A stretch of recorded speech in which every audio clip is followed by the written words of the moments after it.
set up over down, I guess. Oh. Or the Zoom, whatever it is, yeah. Mhm. I want to know, did anybody come to the meeting Wednesday afternoon up here?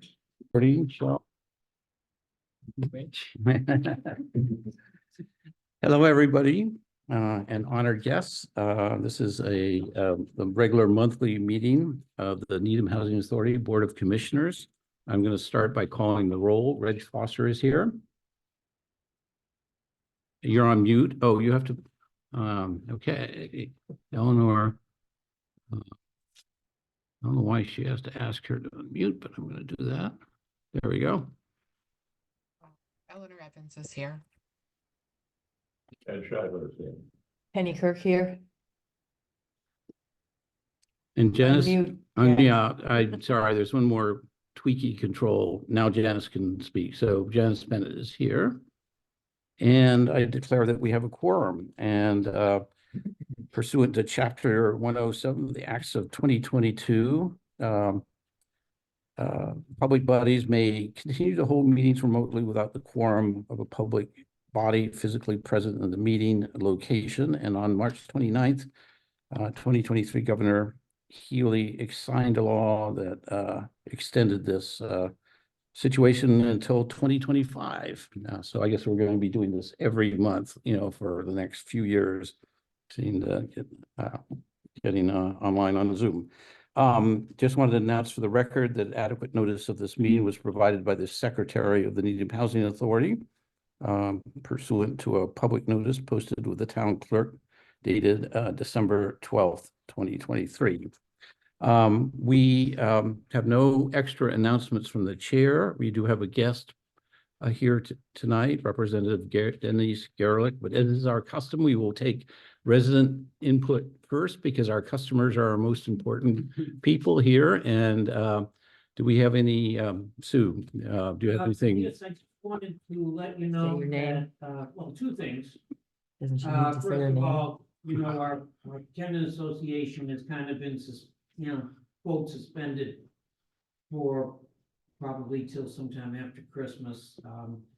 And I did get an email from Ben Echeverria from Mass Union, who said he'd be more than glad to come on out and speak with people. So it's just a matter of, probably after the holidays, getting back in touch with him and, seeing what Jessica's schedule is like and everything. So we're thinking about that. And also, I want to let you know that Mass Union did present an excellent webinar on grievances last week with, I believe his name is Mac McCrae from the Greater Boston Legal Services, and it was excellent. So they recorded it, and they are going to have to do some editing, but as soon as they get it back, because I asked them, I said, I want to watch it again. And I was gonna plan on sending it out to everybody, including commissioners, because grievances are, both sides. And I think the more you know, the better off you are. Yes, exactly. So as soon as Sarah gets it to me, she's hopefully sometime next week, and it would most likely be email. I do know that they post some things on YouTube, but they haven't done that in a long time. So Okay. I will let you know. Okay? Sure, yeah, go ahead, Cheryl. So Sue, I just want to ask a question. Sure. Would you consider, your board consider joining the LTO across town or having a joint resident organization? That would be something we would have to put towards the residents here, I think. yeah. Right, Mm-hmm. as soon as we can get a group up here, Yeah. I would love to see families Mhm. come up, and of course, more seniors. Yeah. But yeah, that is something to think about, because I do happen to know that on this webinar, this woman was from Revere, Mm-hmm. and she was like I guess the citywide Mm-hmm. tenant association, whether that included both the HCD and HUD, I don't know, but. I did speak to Annette Duke about it at the last conference, and she said it is possible. The only caveat is that there currently is not an elected board across know. town. And But- we really don't have one either. Yeah, so she would be willing to work with us if Okay. there's agreement among, households that Right. this would be a good thing to do. Plus, there's a major issue, it doesn't seem like it, but there is a major issue of transportation, Mm. and which. Yeah. I don't wanna be going back and forth over there, and they I don't wanna see. be coming back and forth That's over a, here. that's a great point. Right, it seems like a minor, but that creates one of the biggest headaches. You could probably do Zoom meetings or something, but yeah, Yeah, we'll work maybe. it out. We'll work it out. Think about it I and think, well, we will, talk about amongst yourselves and, Yeah. maybe we can come together and talk Yeah. further. Okay, level heads level heads. need to, full minds. know, they probably need some of us over there. I think, so, Anyway. yeah, they're going through their nomination process, so I did who see knows that. what will happen, what will Yeah. come out of it. Yep, Well, thank you, Sue. And I see Ross Donald has his hand up. So if we're, Ross, we should be able to hear you. If you're on mute though, Ross, go ahead. How are we doing? You're doing great. All right. Yeah. Well, just regarding the organizing LTOs and so forth, the most difficult part that we've had, and we've been working on it since July, going to conferences and workshops and so forth. And we had an election scheduled for December 12th, but a couple of weeks before that, we were notified that Cheryl had questions about how the nomination process was conducted, and Ben had questions. And so instead of postponing it, we could have changed the dates. We'd already had meetings and so forth, but I now have copies of some forms that I think Ben wants to have used for, to send out as nominations. There are procedures about collecting the nomination papers and in a box. And when Ben can come out, I think he's going to be the third party sort of overseeing things. We don't have enough people for a nominating committee. So I've posed these questions to Cheryl and Ben. So maybe we can work out something that will satisfy everybody. But like I say, we've been going to meetings, conferences, and organizing since July, and it really hasn't come to fruition. So we've started it up again. We have the forms. I've made copies. I have questions in response to Cheryl and a way to proceed. So Cheryl, do you have a comment on that? Yes, Ross, I said in my emails to you, I applaud your efforts to continue to engage residents in this process. Yeah. I did speak with a member from the GBIO who they have indicated they would help with the nomination process. So if what's GBIO? What is that? they are the Greater Boston Interfaith Group. They've been out, I'm sorry. Okay. Oops. Okay.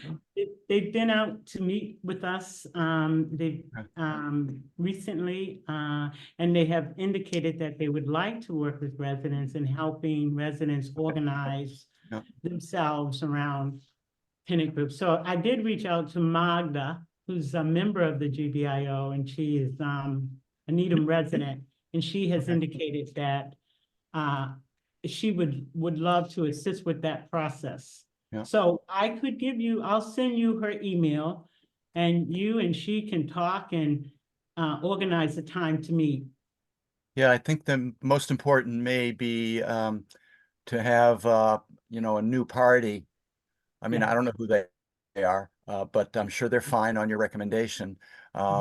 But they need to understand that the mission, the purpose, the task is to create a tenants organization. We had the League of Women Voters work with the past organization before, and it fell flat because the nominating committee did not find enough people that were nominated, that were willing to serve. And I think that was a bad approach. You know, you have to encourage people to join the group and make them feel good about it instead of saying, oh, you better, there's a lot of work here and you might be liable and so forth. People were turned off. So, and the league did not understand the mission. The task was to create the LTO. So we want to have people involved that are determined to do that, you know? Thanks, Ross. Do you have any other Oh, comments? wait. I have, Yeah, do you have any other Yeah. comments to make? yeah, was there a meeting at 5 Chambers Street tonight? The furniture was all rearranged and so forth. What we're trying to do is have Zoom meetings. I'm at home now in my apartment. What we're trying to do is have Zoom meetings in the community room for people that don't have the computer. So I couldn't, and also I heard about this meeting at the last minute. You know, I checked the book, it may have gotten up in time, 2 days notice, but and I should be watching the web page. I should have known that there was a meeting coming up. And I'd first, actually, I should have mentioned this first. Can I have a copy of the board package sent to me so I can Electronic, follow the meeting? yes, electronically, we'll send that out to you. Okay, great. But Okay. do you have any other comments before we move on to the? Yes, I missed the special meeting where you talked about the budget, but when the budget was presented at a previous meeting, I had a question about the $18 million for Linden Chambers. There was a little bit of an elaboration and that was split up to 3 years in the budget that was available in the board package for the special meeting. So it was described as a placeholder. Is there any basis for that? I mean, even if it's some sort of estimating guide spread over 3 years, you know, I mean, what's the basis for that number? I don't, we're sort of shaking our heads here. We're not quite sure what you're referring to, but you can watch the video of the meeting, you know, on the NHA okay. channel, and maybe it'll become more clear. I don't think we had we had just had the 2024 budget on the agenda last week, and there wasn't a 3-year budget, and I don't remember, $18 million isn't ringing a bell with me here. So Well, I mentioned it a couple of meetings ago, and the response was it was a placeholder. So, and I'll certainly follow. I follow up on all the meetings if I miss them. So Yeah. I'll look at you saying there was a discussion about the $18 million. Yeah, no, I don't know what you're referring to. So Well, it's maybe in the if you budget. want, I mean, if you it could was. watch the video and then maybe have a more specific question, that would be great. My question is pretty specific. What's behind the $18 million? It was clear in the I'm previous, sorry, it may Ross. be in the minutes, We that I we asked the haven't got, question. we don't have the minutes yet, and Oh, nobody knows what you're referring to. So okay. sorry about that. Okay, so we'll Okay. move Well, on. yeah, also there's I was I speaking just with want Kevin to, Keane. I've followed the Needham Power Choice thing. I think in Needham, the housing authority having so many buildings, it has you know, it could have a significant role. And what I'm advocating for, there's a comment period that runs until January 5th. And what I'm advocating for is a demand side management component to that. They have an educational part, but it could be more consumer oriented. okay, great. So we're going to move on. Okay, Ross? Okay, thank you. Thank you. I don't know where that static is coming from. I'm going to try to see if I can isolate it as we get the meeting going here. And now Representative Garlick. Glad you're here. Maybe in 20 years I'll figure that one out here. So yes, and would you like me to put the presentation up on the screen? Yeah, great. Yeah, yes, please. Oh, yes. Whichever is best for you. Let me find, I have it all teed up here, I think. Sit there, you can see the screen too. Yeah, Sure. that down there. This. This and this, and here it is. There. How's that look? Let me make it bigger. And there, and then we will back to Zoom. I'm a little rusty with my Zoom technique here, so this way, this way, back here. And then we do screen share, and let's see if that miracle has happened. Yes, it has. Great. And so I'm just being resize this a little bit more here, if I can. Maybe I can. That's good enough.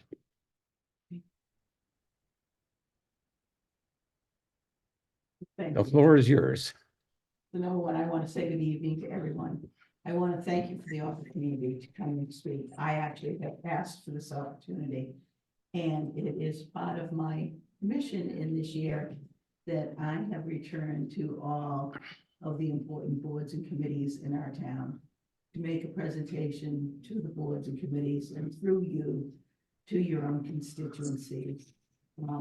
I believe that post-COVID, there have been many disconnects and weakening of ties, and I certainly want to have no disconnects and strong ties. So I wanted to share a little bit of my work. I will breeze through that in hopes that your residents will see some of that work. If they have questions, concerns, interests, they can contact my office and then spend a little bit more time on the issues related to housing and certainly to take questions and for the discussion. So on that very first slide, I just talk about the importance. We're in FY24 in the state budget, right? And the FY25 budget begins on July 1st. So in this budget that we're currently right in the middle of, I wanted to let you see what the budget funding initiatives had been about, where we really concentrated our money. And it certainly was on clean energy and the work we've done there. A great deal of work on mental health, including $1.13 billion for children's mental health, adult support services, and loan forgiveness for providers. You all know, like I know, that one of the issues we're encountering in the Commonwealth is we don't have enough behavioral health providers giving services. We have people waiting very long in inappropriate settings for services. In public education, this is the largest education budget the Commonwealth has ever put out, and it's $6.59 billion for Chapter 70. We're in year 3 of the 6-year plan for the Student Opportunity Act. The Student Opportunity Act is this more than $1 billion worth of funding, primarily targeted to the communities where we saw gaps in the achievement. Massachusetts ranks #1 in the country in public education, but we have gaps in that achievement. And those gaps are often in the communities where for the students, English is not the primary language. There are low-income communities and there are special needs students. So that's where we're concentrating some of that work. Of all that money, it's about 20 communities that we're really talking about. And we call them the gateway communities. They're the large cities from Fall River to Brockton to Boston to Lawrence to Lowell and some out in Western Mass. Early education and care, I will concentrate on a little bit more in the future and further in the presentation. But this too is $1 billion or $1.5 billion ticket for the state of Massachusetts, primarily to fill in the gap from the federal government. The federal government poured money into the state and into every state, trying to stabilize early education and childcare in the belief that COVID would be over quickly and everyone would return back to work and we would need these services. Then the federal government pulled away that money, but Massachusetts filled in the gap and said, we cannot destabilize this whole industry for 1 year. We need time to plan. And that's heavily involved in that planning. And certainly the money on public health that you can see there on preventative services, which is the next slide. Operation House Call, which for many of us who are deeply concerned about people with individuals with disabilities, was a way to create a certified program for healthcare professionals to better interact with individuals with disability in the ways that they gather information and provide services. This is vitally important. You may or may not know this is not taught in medical schools or nursing programs. And the need is great. The universal school meals, I'm hoping everyone appreciates with me that Massachusetts now, there are universal school meals for breakfast and lunch for every child in this Commonwealth, every child, with no criteria about how that child can access those meals. There are eviction protections where we concentrated on trying to safeguard families with pending rental assistance applications. People that were in the process could not be evicted, particularly because the process was slowed down for lack of personnel, lack of people actually processing these applications. And that certainly was not fair to the people whose houses were in jeopardy. And the no-cost calls for people who are incarcerated. Those were the major focuses. I can answer any questions on those. For us in Needham, which is the next slide, this really is about local aid, which is the money that we receive from the state that comes into the town with no restrictions. The town gets this money and can use this money as it needs to. Chapter 70 is the money that comes in clearly targeted to education. And you see that local aid and the Chapter 70 money increases over the last 3 years. I like to claim credit for it. The truth is it's a formula and that's how it comes in. The Medco program, you'll see the money is there that we talk about statewide and the money that comes into Needham. I want everyone to know that Dan Gutenkast, our superintendent, is the strongest proponent of Medco on Beacon Hill. And he can speak to the benefit of that program for the residents of our town, for the students that it serves, and what it means to the quality of education in Needham. And the special ed circuit breaker is also a formula in which the state reimburses the very high cost of some individual children's special needs, that children that may need to be out of district, children that may need other specialized service than just what is in their IEP that can be met during the day in the schools. I am the chair of the Joint Committee on Education. And I want to share that I have held a variety of roles in the State House, some which have been clear to my constituents and some being the chair of bills in third reading, huge responsibility.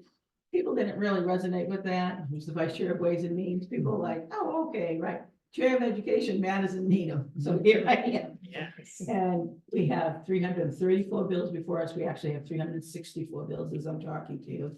And these are the areas in which we are addressing education. I can answer any questions on this. And certainly in the public hearing process, we have had hearings that have gone on for 5 to 6 hours on certain subjects. I'm particularly pleased a hearing that we had dealing with the MCAS exams, for which I knew that there was a tremendous impact for students and teachers. We began that hearing at 2 o'clock in the afternoon, and that hearing went to 9 o'clock at night, because my belief was the people who wanted to speak to us, whose stories we needed to hear, were not available during the day when hearings are usually held. So we needed to hold a hearing at a time that those people could participate. And one of the most moving things for me was the number of students that then were able to participate and did. The next slide is around the money that I secured for the Needham Housing Authority Community Center upgrades. And I know that as we were securing that money, there was a question around how and when it could be utilized. My understanding is now, and I'm very pleased to say that the thought is that it's going to be used now, and it's going to be used in the community. If I may add too, because this is actually an update I'm going to be giving the board later on. The other concern is we're thinking about the redevelopment here, and it turns out that the optimum approach going forward with the Linden redevelopment is to leave that building that's on the screen there alone for the foreseeable future. So it's not, whatever we invest there today is, 5 years from today, it'll still be in use. So that's sort of an interesting update that, I was going to give everybody later on. So I appreciate that, but I want to say this $75,000, when you don't have it, it sounds like a lot of money. When you're trying to use it, It's not a huge amount of money, really.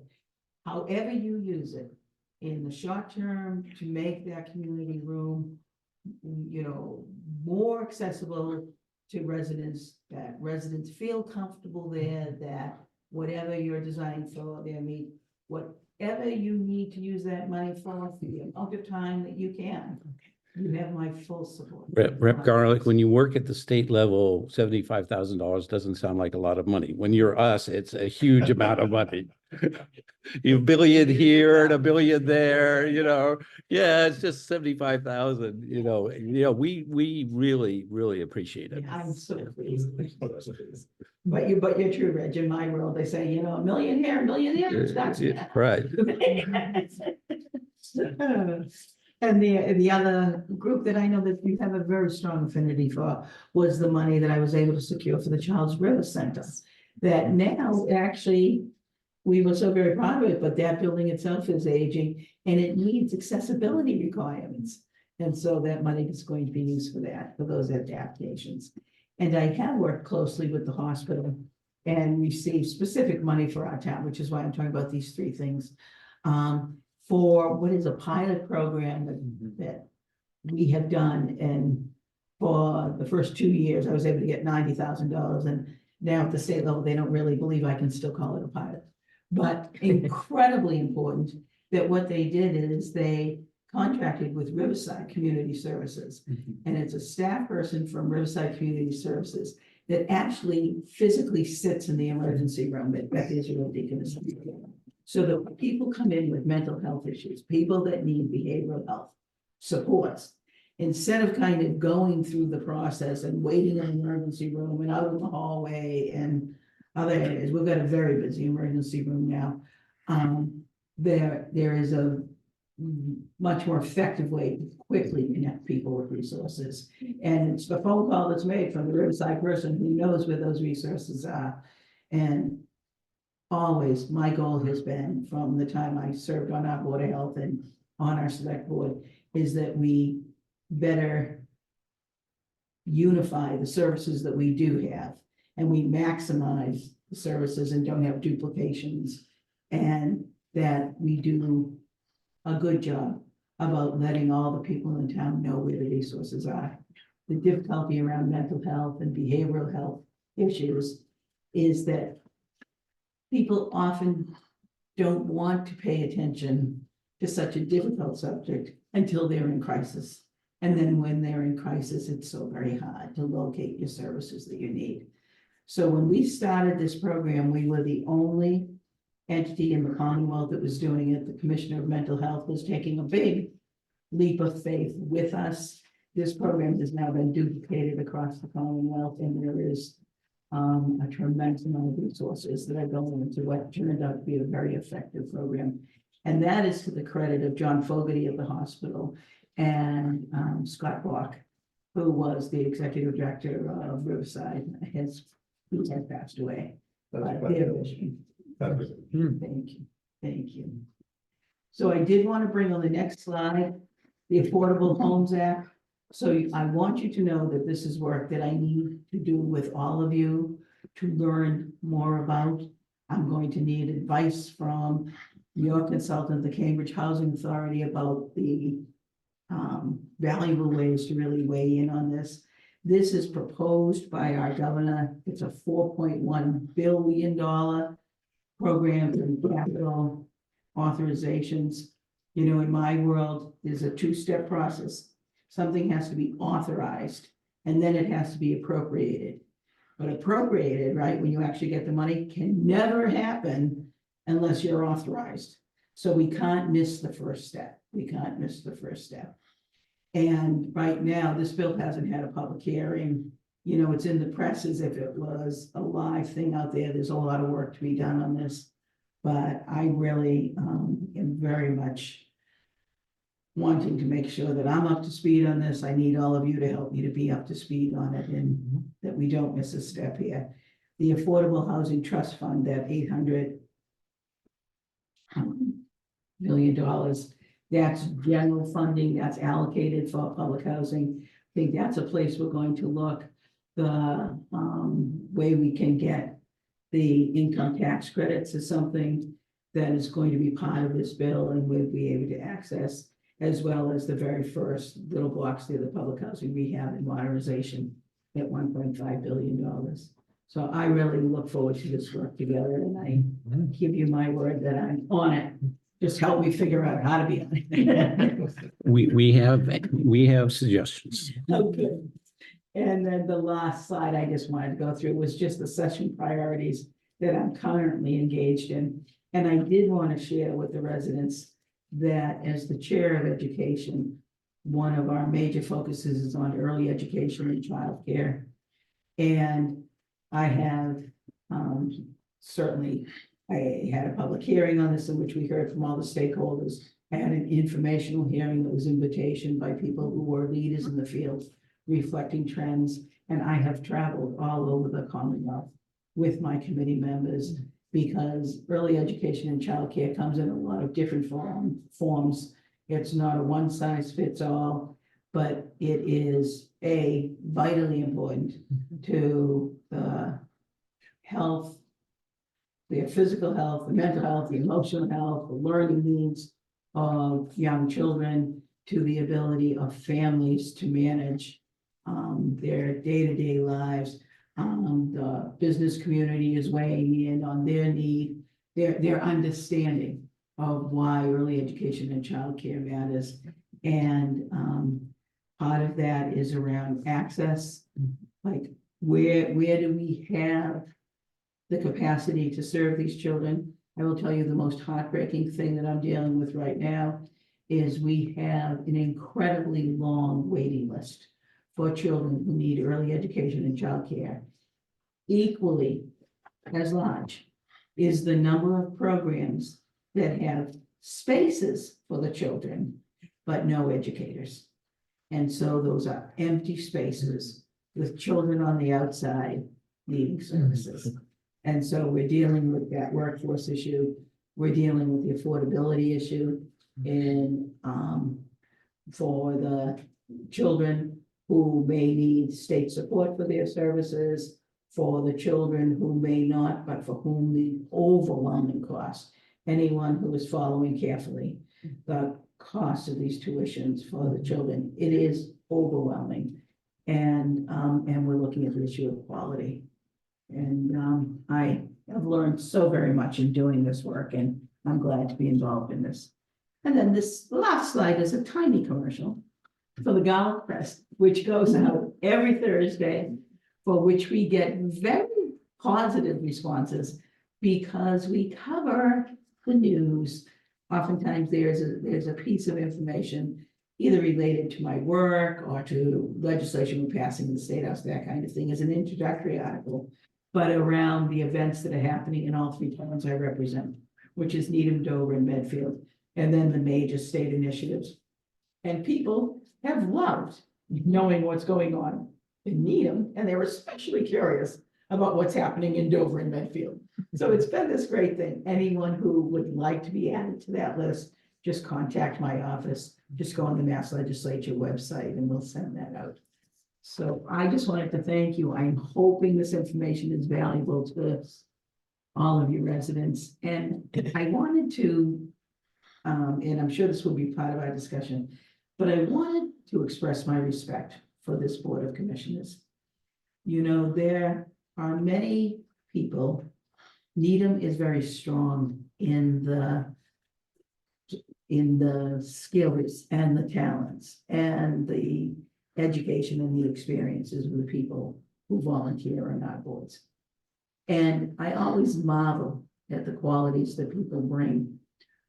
And I think many people understand that. What they don't often understand is the amount of work and the responsibility.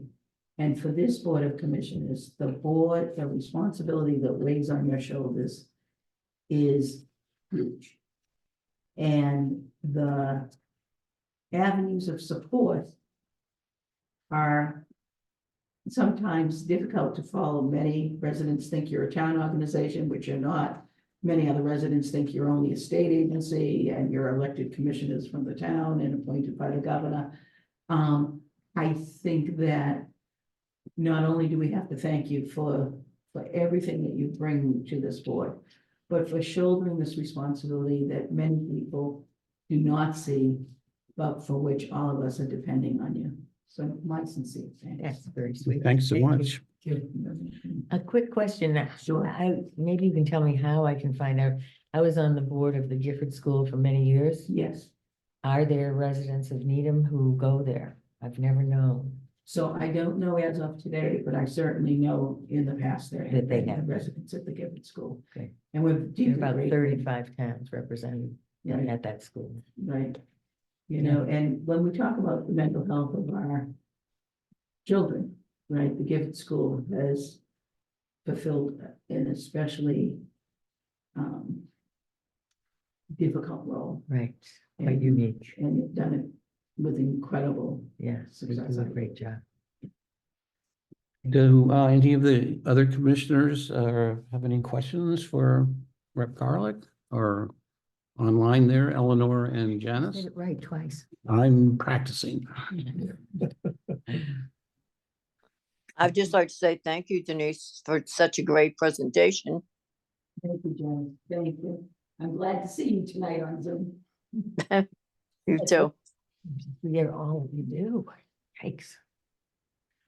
So- Cheryl, do you have any? So I Questions? want to say thank you so much for that very generous donation for the community room at Linden Chambers. We're already talking with contractors Yeah. and we're moving with that. Good. Student Opportunity Act. Can you say a little bit more about that? Sure, so the Student Opportunity Act is a 6-year program with $1 billion that are connected to this program. And this was the program that is focused on the gaps in achievement in Massachusetts.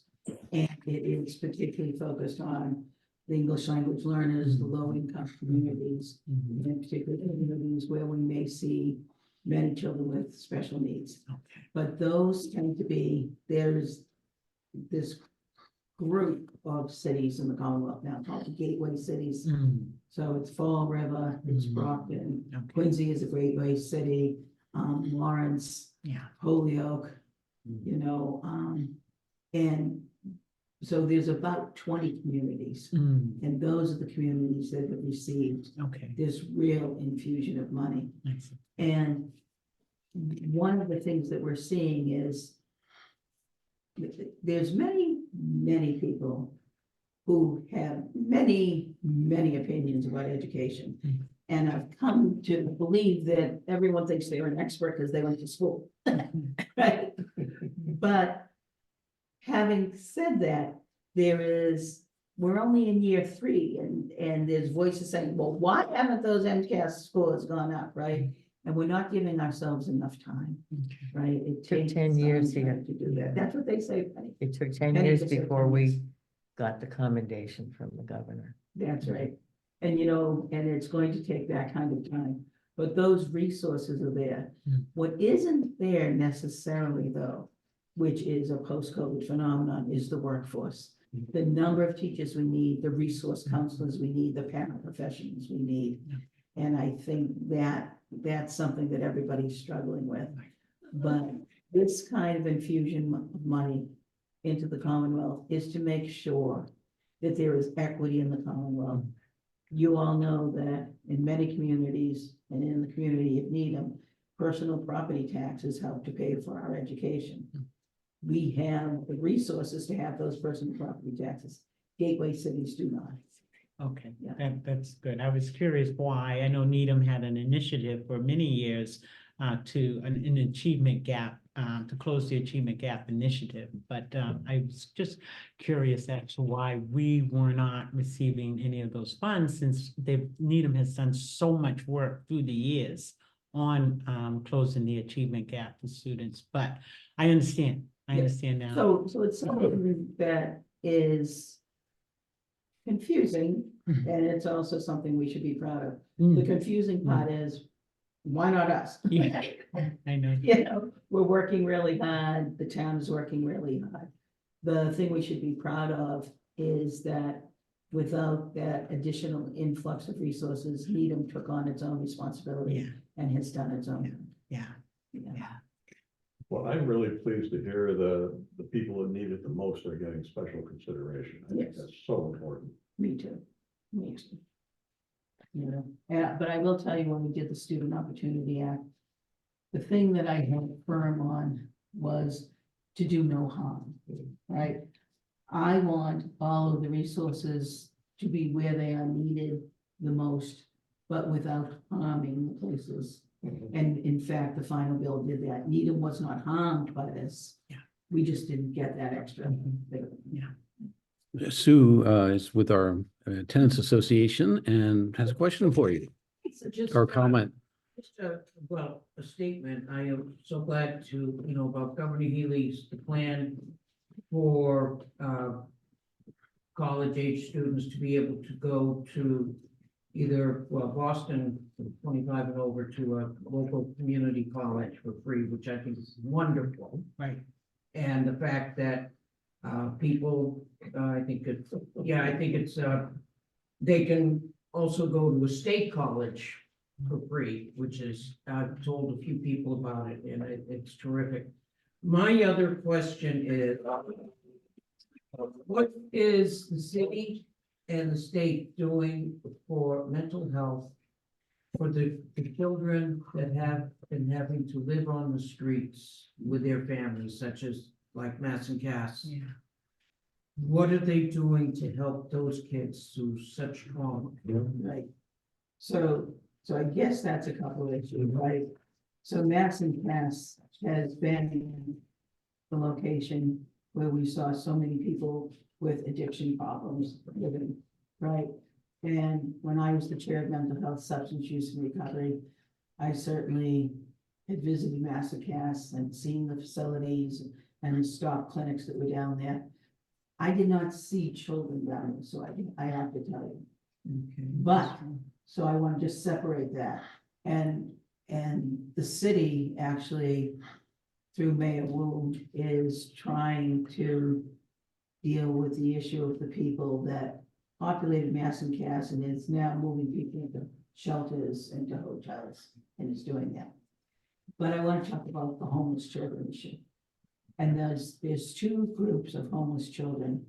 One is the homeless children that are part of the evictions that we've seen, the whole housing crisis, people that now have lost their living arrangements, they're in shelters. You know, we have children that are traveling with parents that have to move from shelter to shelter. There's not a home on their horizon at all. Those children were pre-existing. Contributing to that issue now is the number of migrant children who now have come to the Commonwealth appropriately. These children are legal in our Commonwealth. You know, these are people that have sought asylum that are here legally, but they also are homeless. And I just have to say, I am watching the governor struggle with this issue, trying to find resources, begging the federal government just to let these people work so that they could have some money, trying to make arrangements for where these individuals can live. But for both the homeless children who were in the Commonwealth and now the homeless children that have come to the Commonwealth, my piece on this is around their education, right? And where they're going to be educated and what that's going to take and the amount of resources. In the House closeout budget for the migrant children, the school system in which they are now going to school is receiving $104 a day connected to those students. And there was a $1,000 upfront payment just for winter coats, for backpacks, whatever that was going to take, right? That is helpful, but that's not the answer, because we go right back to the workforce issue, right? Now you have resources, you don't have enough teachers, you don't have you don't have enough resource people, you don't have the paraprofessionals, and now we also need people that have language skills, right? And in my work with the Office of the Child Advocate, we also need to do better assessments on these children, and we have to understand what trauma really looks like and what these children are going through. So we're doing a lot of work, but we got a lot more work to Have do. you got, my last question. Have you heard from any of your constituents that have the NIMBY attitude that they don't want any immigrant children and families in their towns? So I represent Needham, Dover, and Medfield. I have not heard that. Good. I have not. I give you my word on that. Good. You know, I know people, you know, are kind of wondering, and I talked to some of my colleagues, and they're saying, well, why these children and not those children, and why these families are not those families, right? You know, we're always going to hear that, but I am very proud to say that I have not heard those discussions Good. directed to me. in the Needham towns I should represent. be multicultural anyway. Yeah. So, and I thank you very, very, very much. Thank you, Sue. And Sue, I just completely off script. I'm really pleased about the tenant organization. Now we'll get it together. Some of us just get a little burned out now and then. Then we get the fire in the belly. Well, all of our answers are in communication. That's what I think. Yep. A lot of people trying to do hard work, pulling together is the communication where we usually get better communication is the values. And then I just wanted, if we wanted to talk about the renovation of Linden Chamber. Absolutely. I just wanted to say that I am serving on that THOC committee. And, been doing my very best to help people to understand that the money from the CPA is the key to unlocking all of the other money. And I am deeply respectful that people realize this is a large amount of money that has been in the CPA. I will tell you, in all of the time that I have been involved in town government and state government, the housing bucket for CPA has always been with the long-range thought of the renovation of Linden Chambers. So, I just want you to know I'm at the voice of the table, trying to make sure that that message is heard. Well, that's great because you actually were at ground zero when the CPA was adopted in Needham, I believe. You had a role in it. Yeah.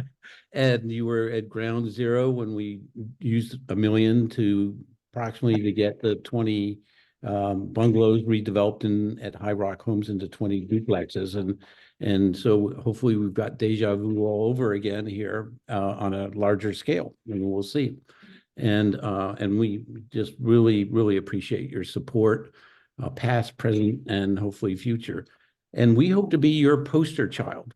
I want to go back to that Governor Healy's bill, and then we have a full agenda and we'll go on from there. But that is a wonderful thing that Governor Healy promised to do when she was campaigning and has done, a 4.1 billion authorization. And that upper right-hand corner for preserving affordable housing units. We know anytime it needs to be illustrated on the Hill, we can do that. We know barely with a very heavy lift and a complicated financing plan how we can get the Linden development. It used to be called Linden Terrace way back in the day. Remember that? And redevelop from the 72 units it is now into 136 one-bedroom units. Big step up from the studios.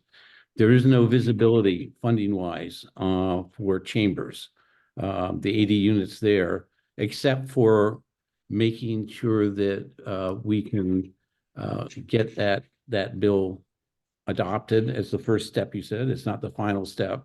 And then that gives some hope that we can actually do that second phase of the whole redevelopment. So we know exactly where it can be put to use, incredibly good use.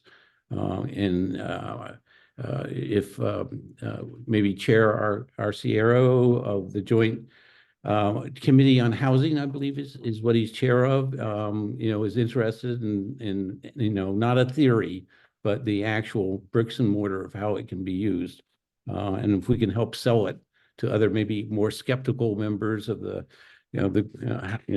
general court, please just call on us anytime. And Cambridge Housing Authority, of course, as well. And just when we were talking about our community and being proud of our community, it is our generation, and I'm gonna throw you in, Cheryl, and Penny, and Ed, and Reg. It is our generation that rebuilt the town of Needham. Mhm. And I say this all the time. We rebuilt every single one of our elementary schools, and we will get to Mitchell.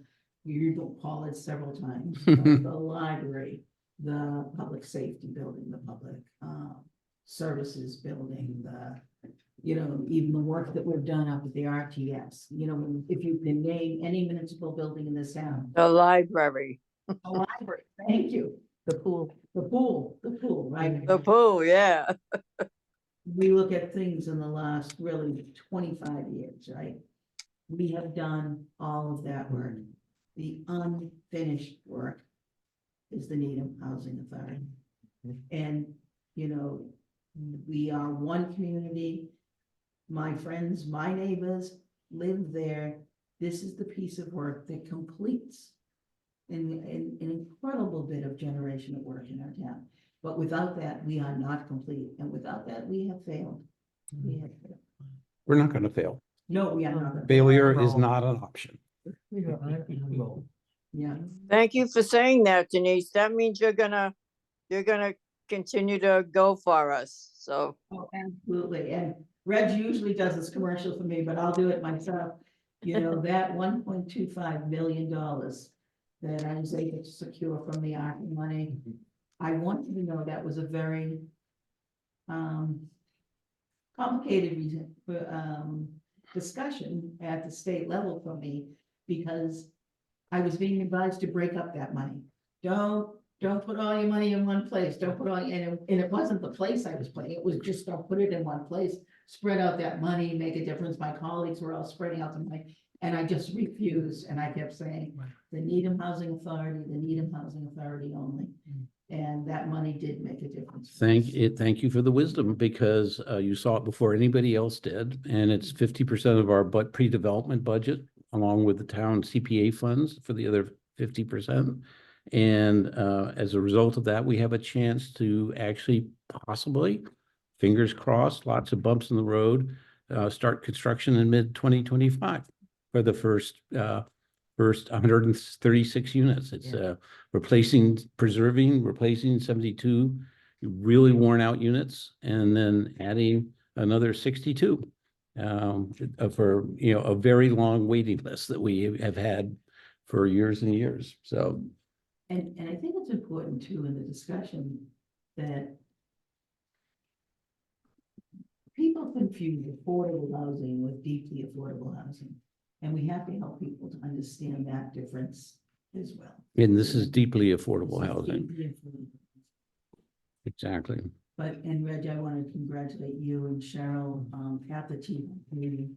I thought the presentation that you both made with the entire team from the Cambridge Housing Authority was just extraordinary. I thought it was extraordinary. We learned the lesson from the High Rock Homes redevelopment. It was passed down from generation to generation of commissioners, which is it's too big to do ourselves, and we need to go out and get the A team, the teams with the 5th degree black belt in karate, affordable housing team here, and or it's just not it's not simple at all.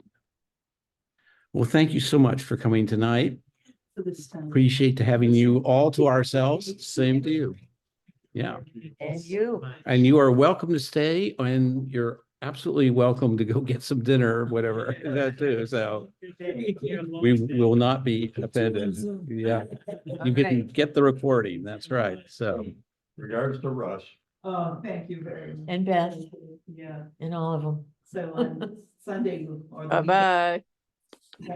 Hopefully, Oh, beautiful. Great. Okay, good night.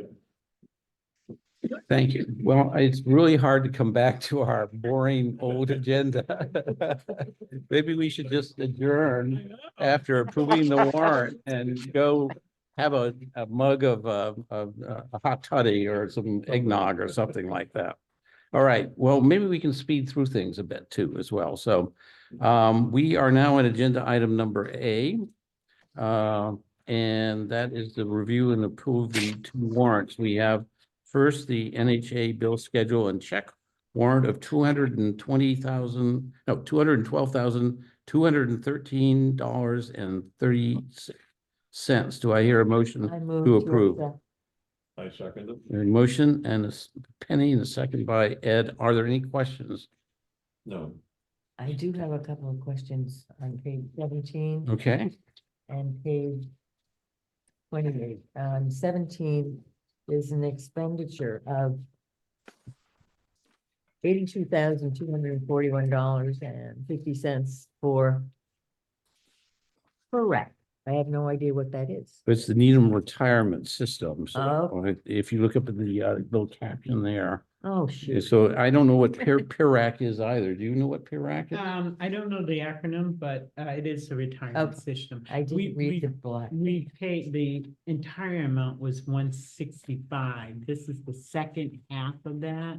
Okay, That's due the end of this year, which is on this one. okay, thank you. And page 28, there's an expenditure of 17,698 to Newton Community No, Development. that's the next motion. Oh, I'm sorry. That's High Rock Homes. But I had the same question, so hang Oh, on to it here. yeah.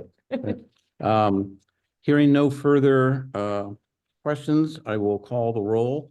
Reg Foster votes aye. Eleanor Evans votes aye. Ed Scheidler votes aye. Penny Kirk votes aye. Janice Bennett, aye.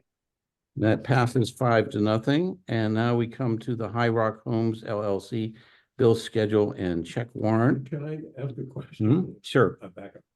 This wasn't a challenge. I'm looking for an answer. On page 7, there's $1,172.52. Charged to the Cooks After School program. And for example, I'm wondering why the after school program is being billed for the 75th anniversary party. Not right now. thanks. For a native goodbye party. Just, it doesn't seem that the after school program, I'm not challenging the amount, Yeah. the spending of the amount, I'm just wondering how it's being allocated. Or why it's being allocated to the after school program. And it should not be. It's allocated to the local initiative. And in the local initiative account, we have after school, we have Mass Cultural Council, we have Giving Tree, we have miscellaneous. I will look into this with our bookkeeper. Okay. And then when you guys come back with the checks, perhaps you can explain. I don't, I want to say that he didn't charge it there. He charged it to the local initiative, but he didn't credit the correct account, Okay. which should have been the 75th anniversary. So we usually have miscellaneous items within that local initiative. This is discretionary money that we can use, we spend it. And I've asked them to separate the expenses for the 75th anniversary.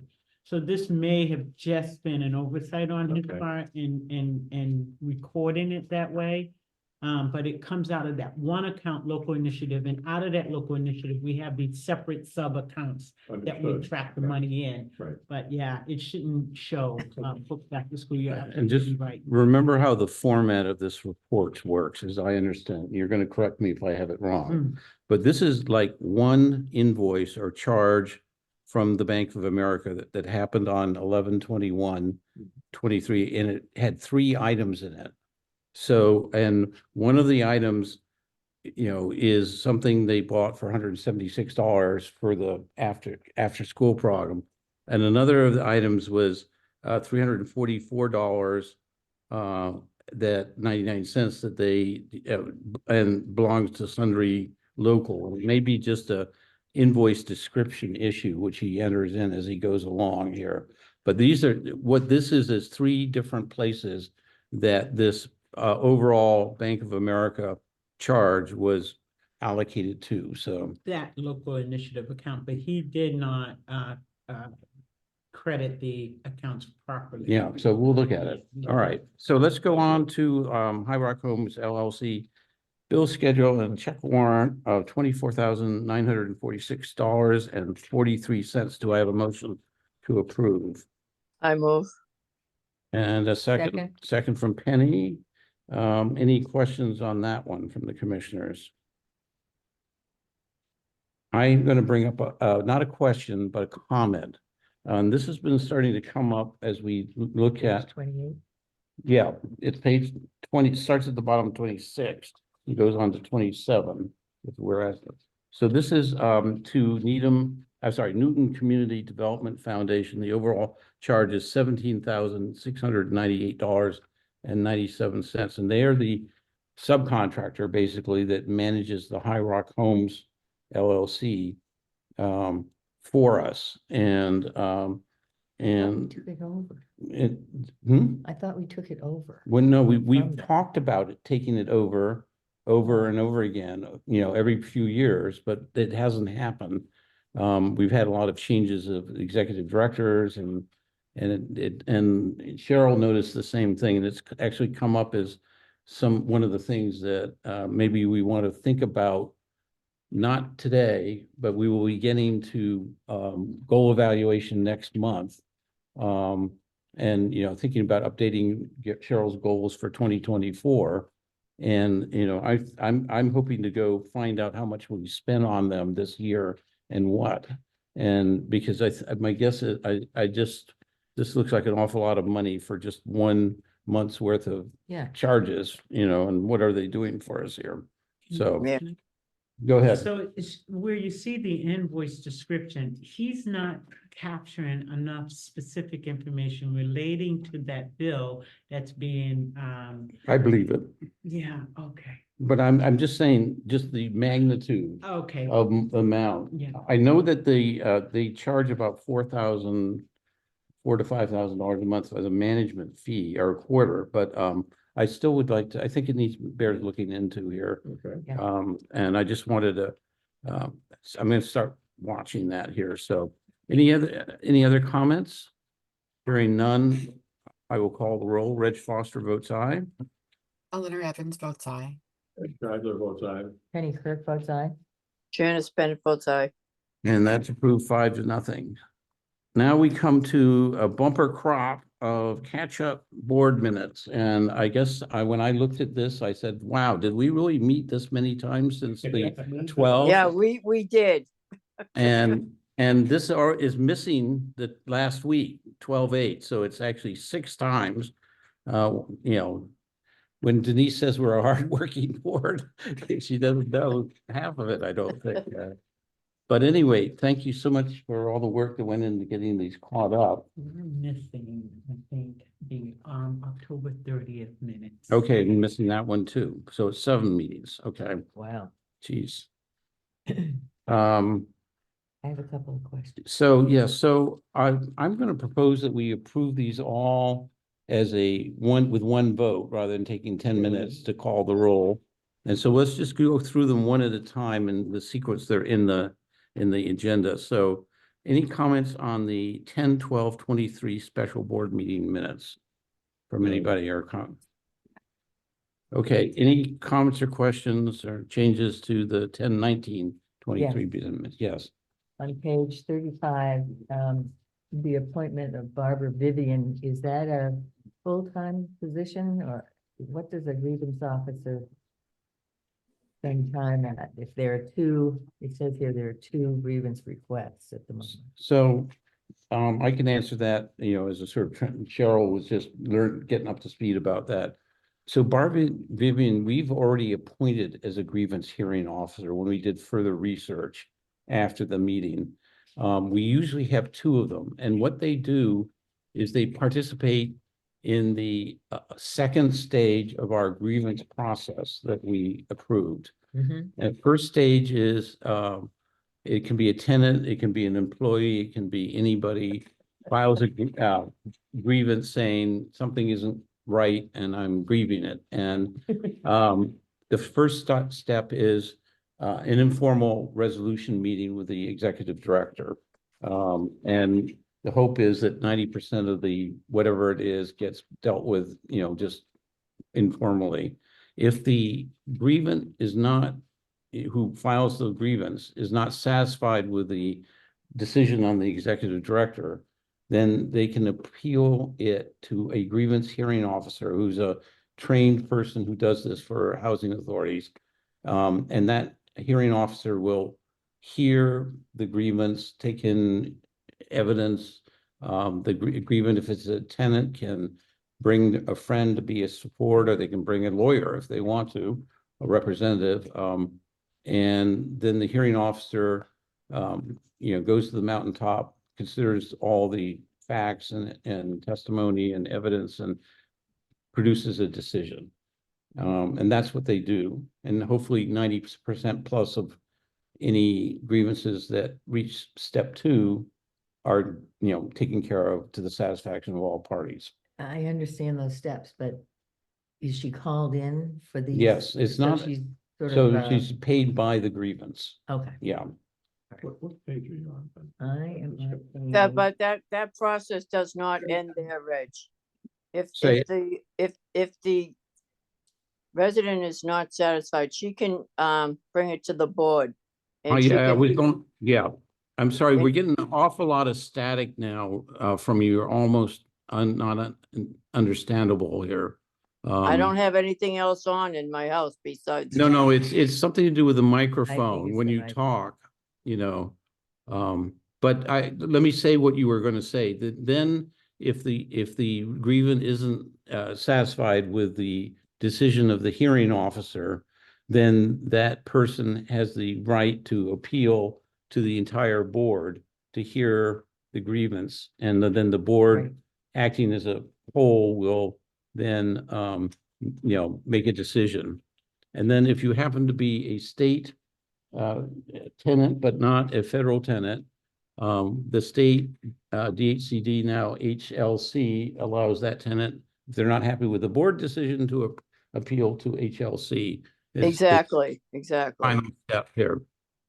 Am I still staticky? Yeah, very, very Every sad. time you talk, Janice, Yeah. my suggestion is, why don't you, just for the heck of it, log off and dial back in. We'll pause while you do that. If that changes anything, okay? It's Okay, interesting because Janice is not at all staticky on Zoom. It's not static on Zoom. Oh, so it's on our end. Thank you. oh, All right. okay, thank you, That- Eleanor. All right. All right, so there's a loose connection here. Let's see if we can do this.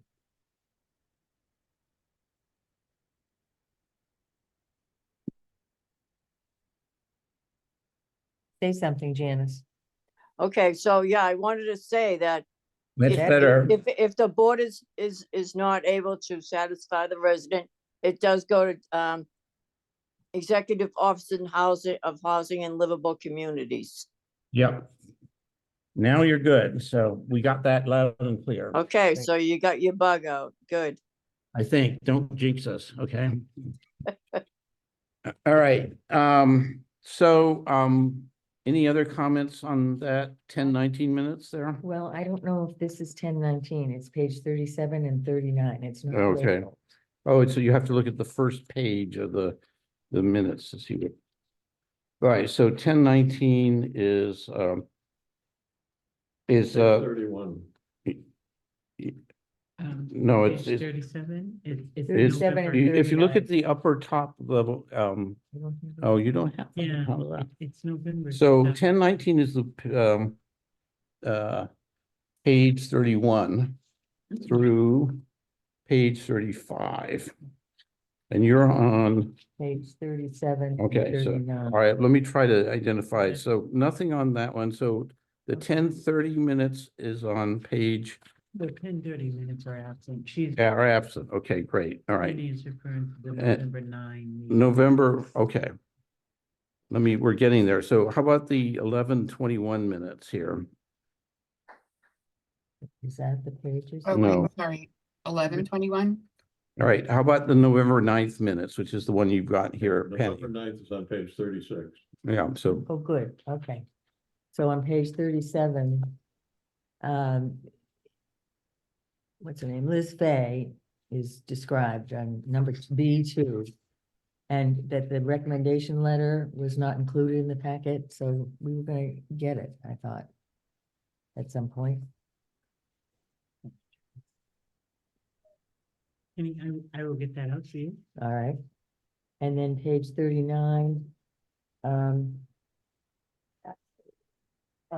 projected opening of number 42.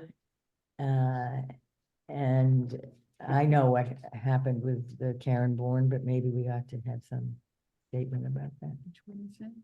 That's page 39, 2, unit 32 update. And then the after-school program update about Karen Bourne. It was just a notation that she would be attending the meeting.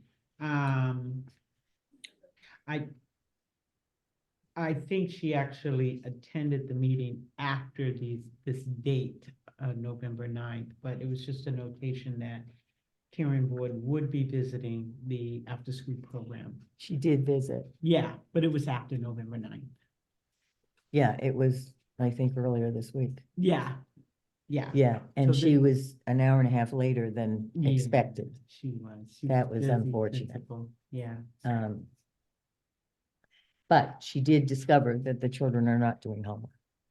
Oh, she discovered that the children are not doing homework. I Right. don't know, she didn't mention that to us, so, but. okay, Well- That's good. Well, I got that report. so what you're suggesting, since we're doing the minutes, is that we should just strike the It Karen was just an Board? announcement, that's all. Yeah. That Okay. this was an anticipated. It was announced, visit. okay, Right, Yeah. but we'll be updating on the after-school program later on the agenda. we will. Okay. Okay, anything Oh, wait. else on any of the Yeah, minutes? On the 9th, page 42, second paragraph, third line, it said, Matt said there's no downtime to applying, but it should say downside. Good catch. That's, Page 42, which line is that? Second paragraph, third line. Those are the November 21st meeting minutes.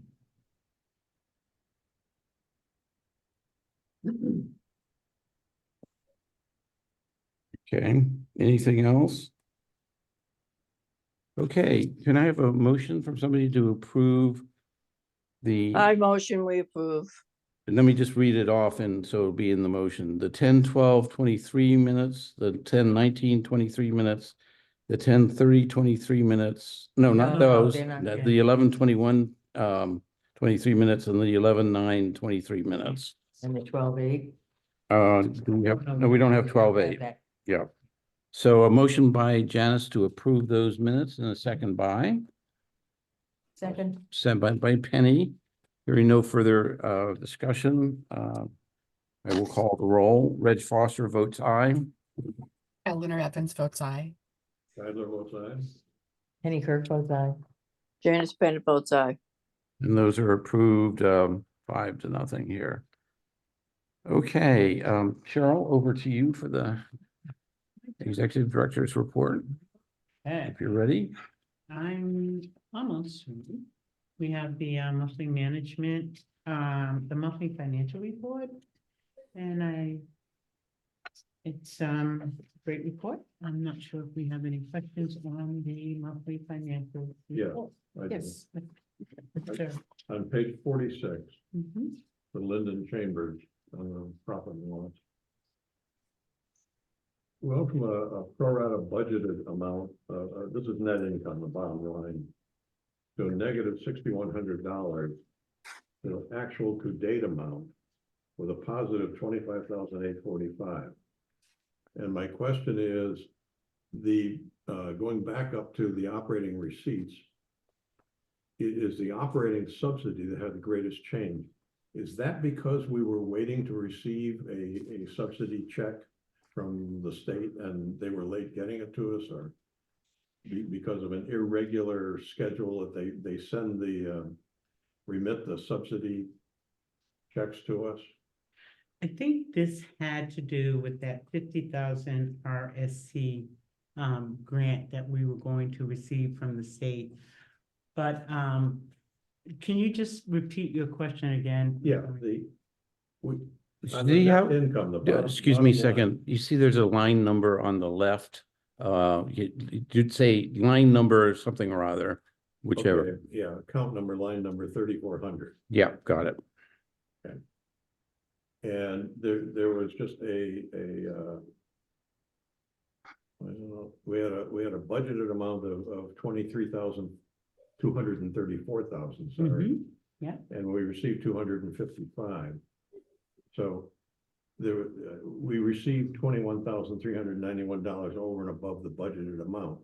So the question was, that kind of a large jump in operating income, operating subsidy, is that because they don't get their payments to us on a regular scheduled basis?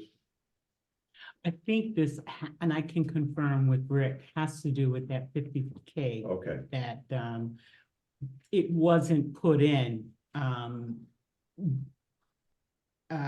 We hadn't received it rather from the state. I know Rick kept asking me about it.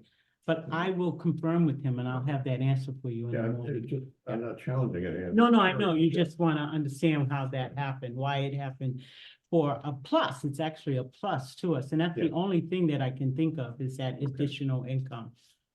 But I will confirm that with Okay, him. thank you. Yeah. I'm sorry, yeah. Any other questions on the financials? I've got. I have a question. Go ahead, Janice. I didn't see the numbers listed for Captain Robert Cook Drive, but it seemed like there was an awful lot of money allocated to repairs, and I'm wondering if that's for 42 and what is happening with the unit 42. So we do have that on the agenda, but I'm not sure what page you're referring to. There was just a heck of a lot of stuff, and I can't pinpoint it because everything's listed Captain Robert Cook, and they're not listing the unit numbers like they had in the past. So it's hard for me to gauge. So So I don't know where the money's going to. Is this page 63? I think she may be thinking about page 53. Is that right, Janice? There's a number of pages where Captain Robert Cook has been listed for repairs, and some of them are up in the $11,000 range. Are you in the financial report or are you on? Probably in the financials. But it all, it's all Captain Robert Cook that I'm speaking about. Do you have a page number, Janice? No, I put the financial part away, but because I wanted to separate it to ask anyways, but it's all Captain Robert Cook Drive. If you could just look up 42, it's the money that's going there, that's what I'm thinking it's for. It's all the federal repairs are sort of lumped together. So this is why we're all, including seabeds and High Rock. But there's a page on that says apartment turnover, flooring, painting, $21,235. Repair, catch basin, seabeds, moisture damage, electric repairs, Yeah. tenant relocation, tree removals, common floor, and adding up to $35,653 so far here. It sounds like that's what you're talking about, maybe. And it's the federal program, it's not necessarily Captain Robert Cook. Yeah, this is Yeah. across all. It doesn't High name Rock is Captain paid as Robert well. Cook. Yeah. Well, Janice, It that's the just best seems we there can. was an awful lot of money allocated down to Robert Cook, and I haven't seen any repair trucks come down here. You're So, just talking about 42 that Robert Cook at the bottom, Penny's pointing out, it says $12,600 for remodeling unit 42. I think Cheryl's going to give us an update on where we stand on that when we get there anyway. So okay. let's go ahead and see if we can approve these financial Well, I'm sorry, let's get through the rest of the Cheryl's management executive director's report. Are there any other questions on the monthly? Let's go through them systematically. The monthly management report here. I think, Cheryl, you were going to point something out about the tenant receivables. Yes, thank you, Mr. Chair. Monthly management report. I just had to write that note down so I wouldn't forget to Yeah. check with Rick tomorrow for you. So if everybody takes a look at page 63 and 4. And you were going to look at 64 is what you told me you were wanting to address this afternoon. Right, This one here. yep. Yeah, I got it. All right.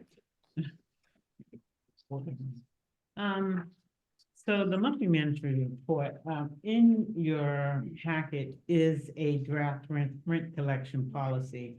And what concerns me are, how the low percentages of rents collected. So, we should be at a higher percent than, the lowest is 79 or 73% of rents collected. That concerns me greatly. That's why I have initiated an update to our rent collection policy, of which we'll talk about later on, I guess, Mr. Chair, in the Yep. agenda. But I did want to pull your attention to that, and then as we cover that agenda item, we could certainly come back to this item in more detail. Charles proposing an update to the policy and wants to discuss it this meeting here. Yeah, there are two, Yeah. there's the one that Yeah. is and the one that's proposed. So, great. Another thing we were going to suggest, Is to include a wait list, the wait list numbers, in our board package so that you can see how that movement happens and occurs. I'd like to add a monthly, wait list report to the, management report as well. and we thought of this because with all this PRI stuff going, every other day, we're asking, what is the wait list? And we're sort of pulling it together on a custom basis. And then we sort of looked at each other and said, oh, that's probably a good regular monthly report. There are several wait lists as well, which I think was an education for me. And it is really a management challenge for our staff to deal with it, which maybe we can talk about when we do introduce this report.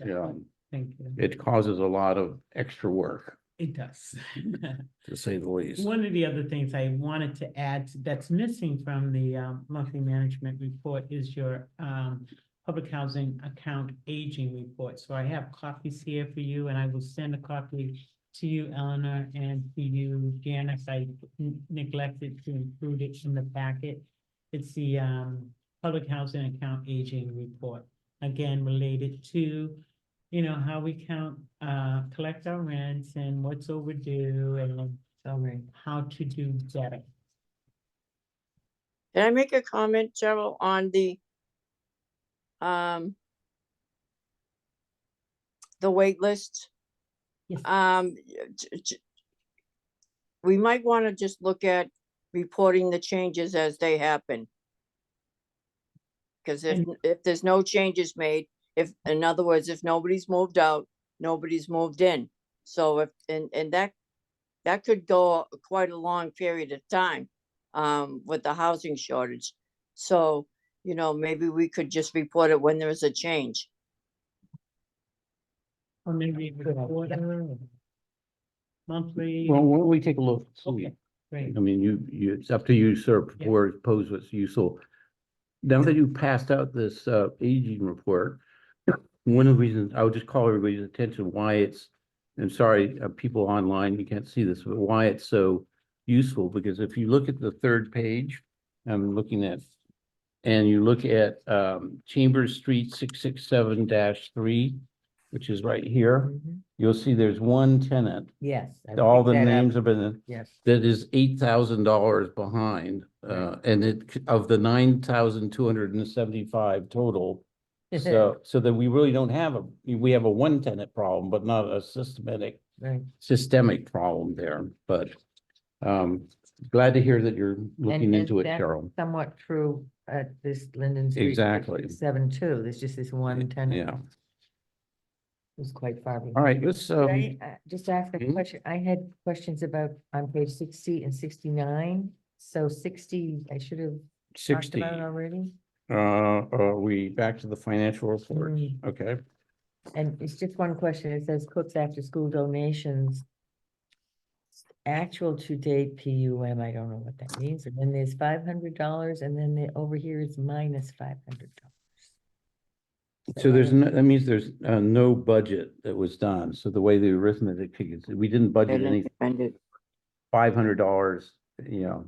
We had these expenses. We spent $500, the budget is zero, So you're so minus okay. 500 on the budgets here. Okay, and then on page 69 is this disposal receptacles and outdoor smoking shelters on number 6.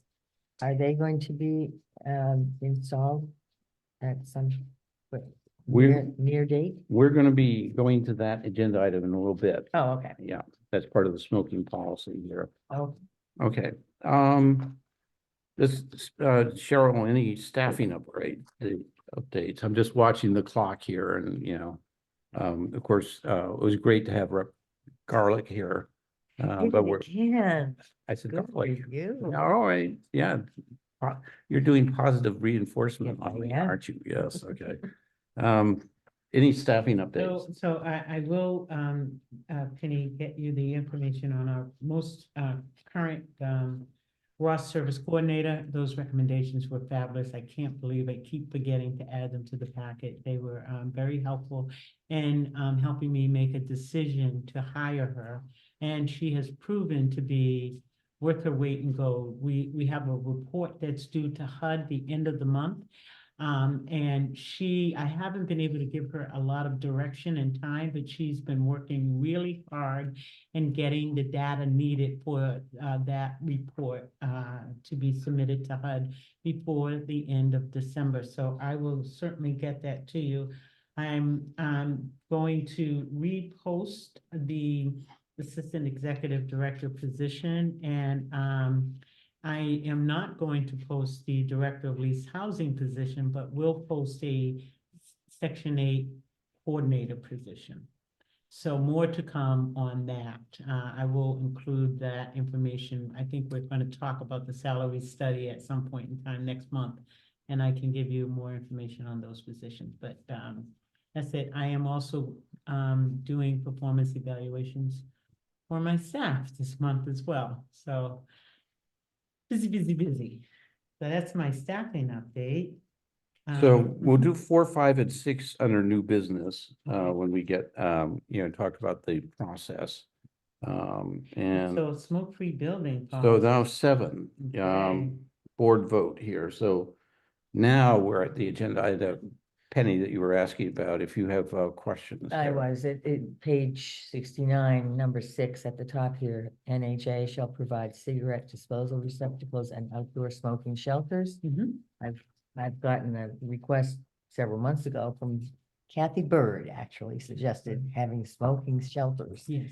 And I was able to say to her the other day, looks like we're going to get them, but when is the question. Right. Once the policy has been, fully vetted and approved, then a copy of it will go out to all of our residents and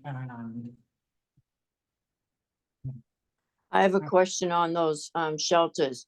Will you enforce the smoking policy without the shelters?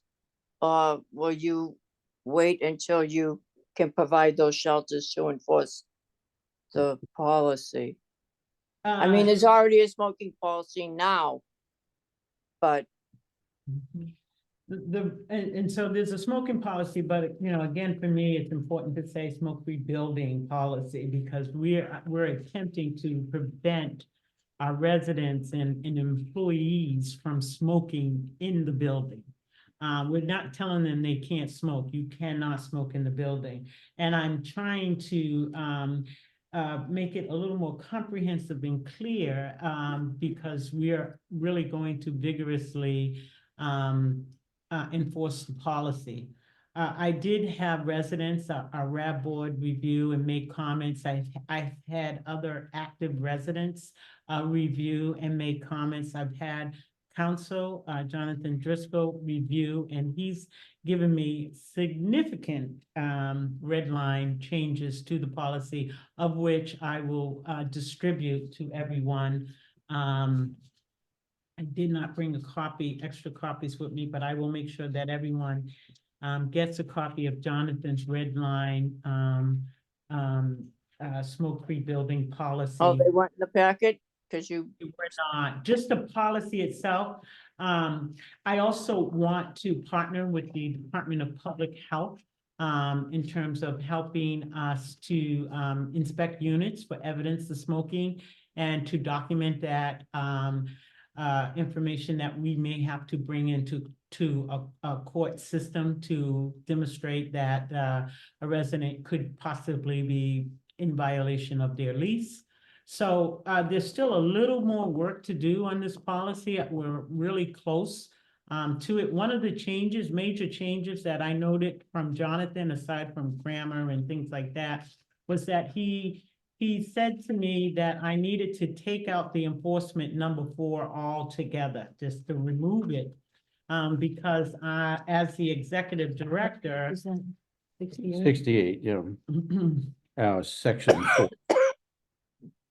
he is suggesting that that I leave out enforcement provisions. He said the ED is in charge of enforcement and shouldn't have to come to the board to change the policy every time you want to shift your enforcement strategy.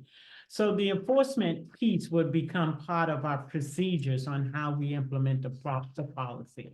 And again, as I mentioned, I do plan to partner with the Department of Public Health to do some knock and enter types of strategies to demonstrate, look for evidence of smoking. We also have an incident reform that residents can use to report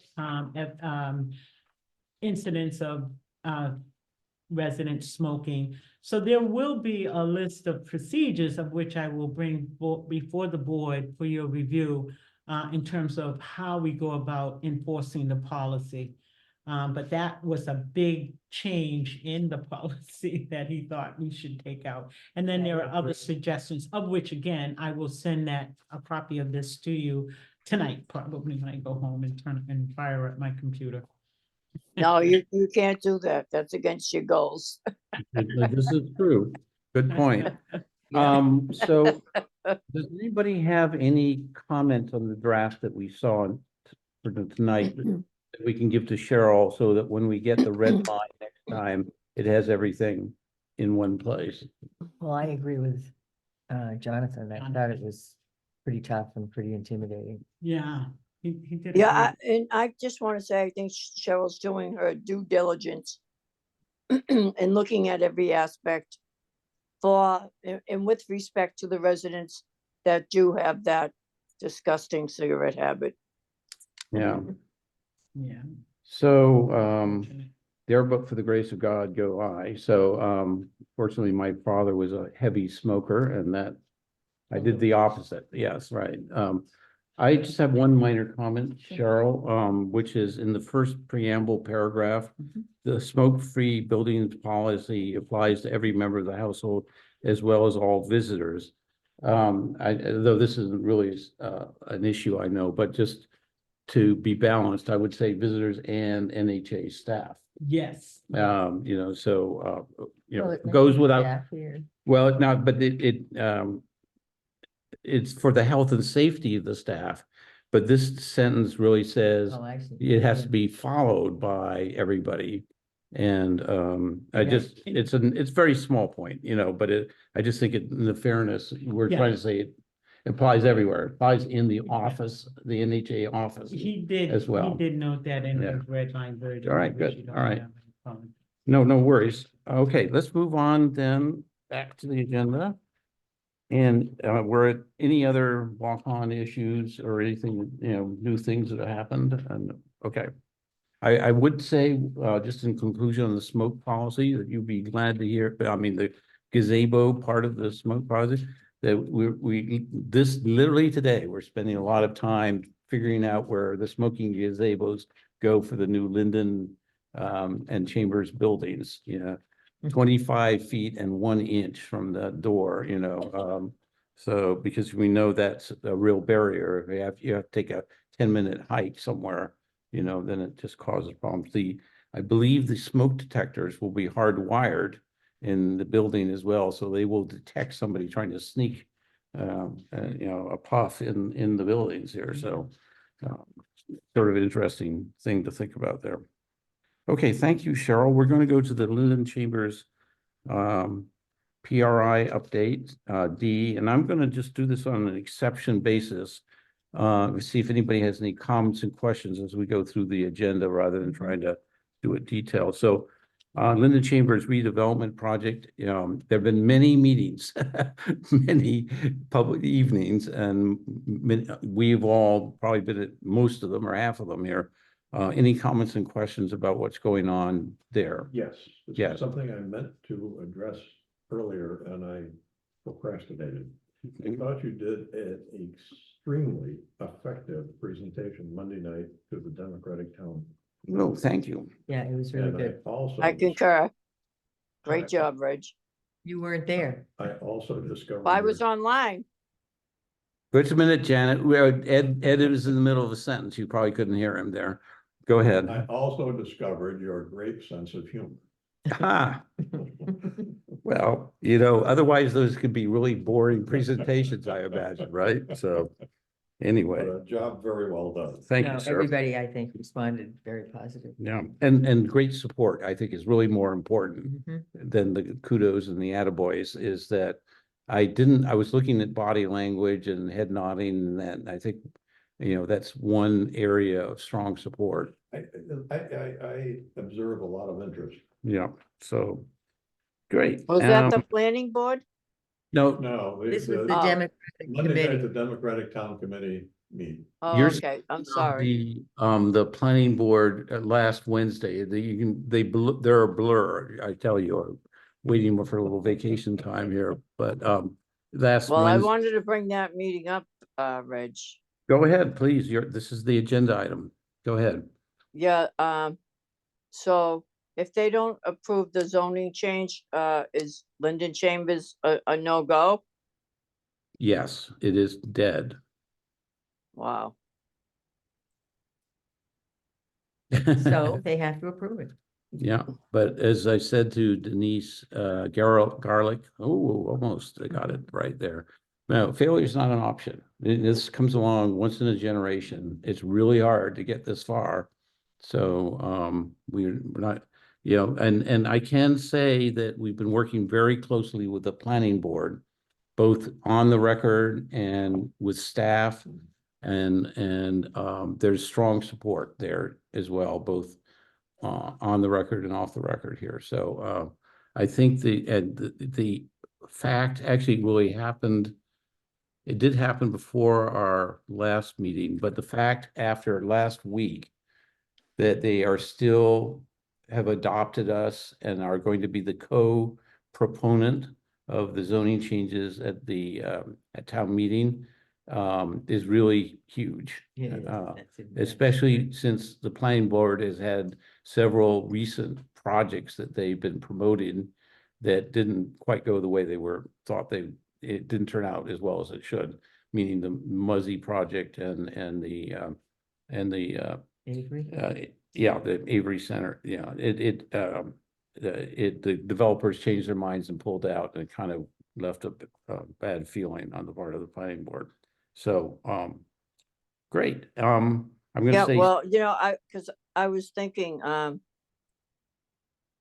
lot of the naysayers were, talking about the runoff of the water and all of that, and it just brings me back to when they put the development up on the top of, St. Mary Street, and then they built that water plant at the base of St. Mary Street. Yep. Probably for that particular reason. And I don't see why the same can't be done, over at that site. So This is true. That's a good way of looking. they did it for up here, so they can, Yep. but there was probably federal money involved too, Well, so. We're asking the town for 7 million in round numbers of CPA funds, and we're bringing in $73 million of outside money, non-Needham taxpayer money.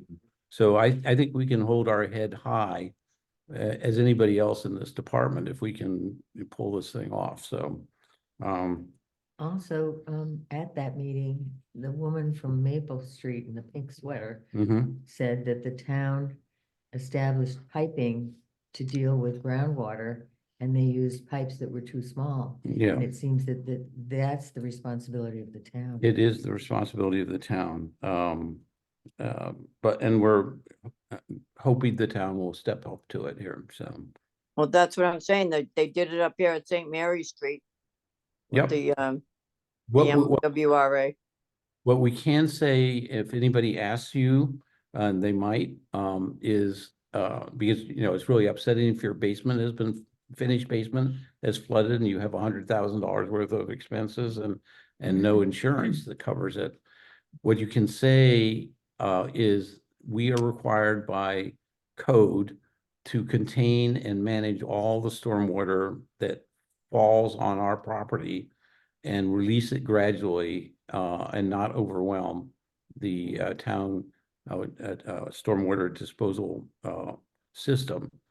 And so we certainly not make the situation worse, and we could make it a little bit better because we have less hardscape, is what they call it, in the new buildings because they have smaller footprint and they go up than there is now today with all our little buildings spread out all over the place there.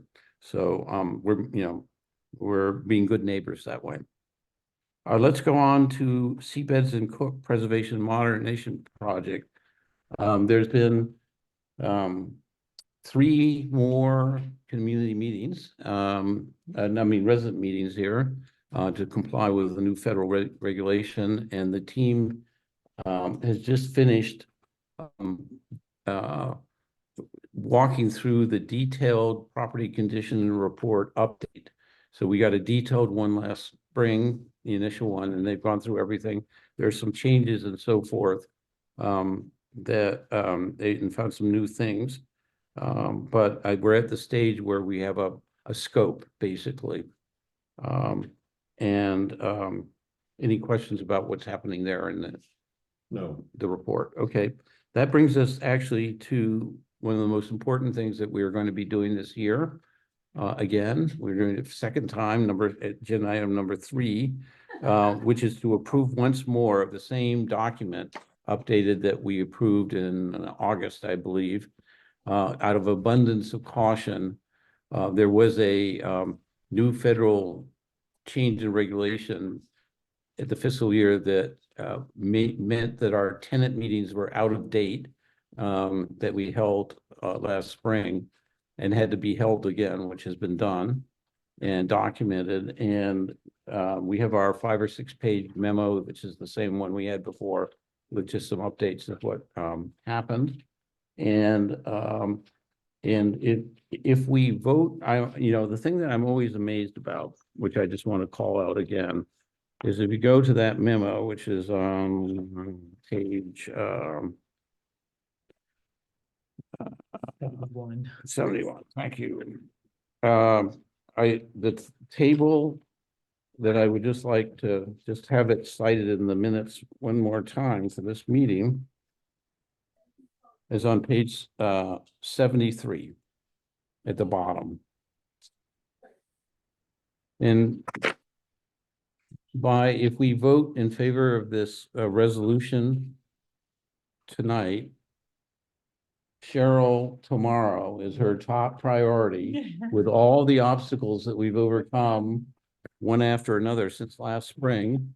We'll push send, literally, a button, and start the process that will take our current income of about $1 million a year. This is the subsidy we get today for seabeds and Cook per year. And then you just go up a number and increase it by 1.443605 million when it's approved, for a total, after it's approved, of 2.445289 million per year on the day that we start the construction project. That new money will start flowing.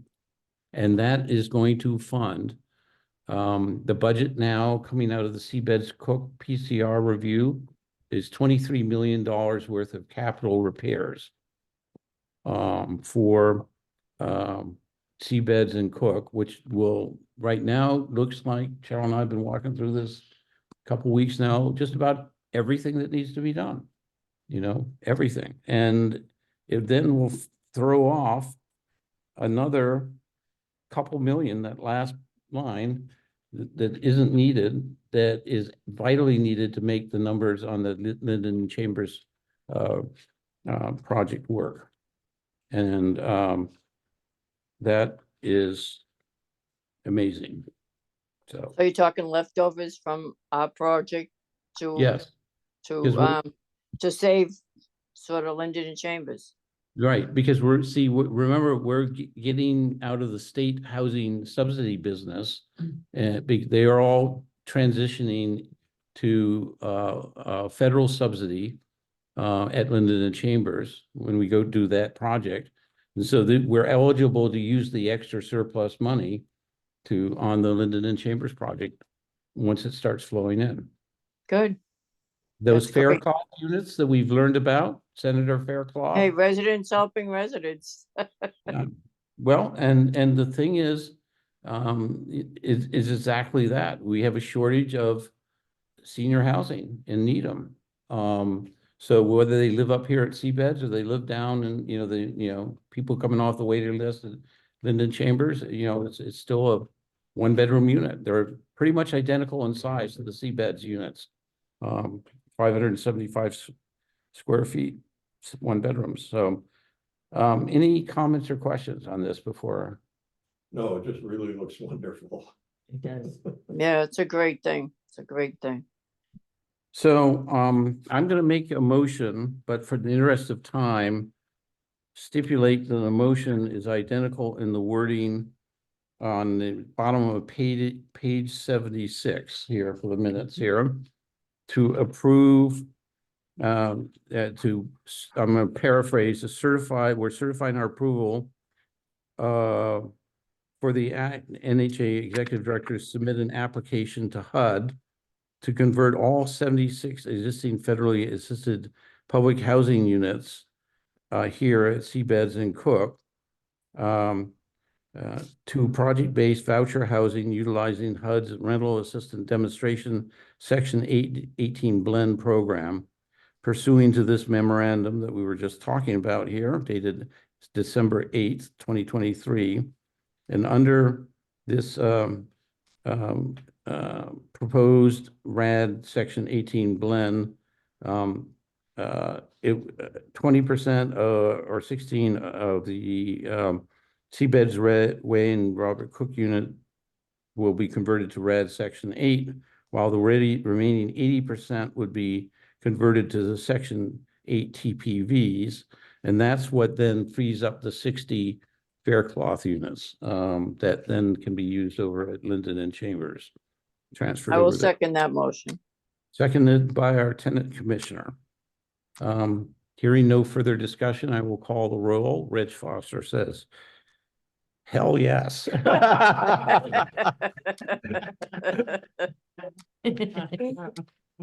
Eleanor Evans votes yes. Ed Scheidler votes aye. Penny Kirk votes emphatically yes. Janice votes, hell yeah. Okay, ladies and gentlemen.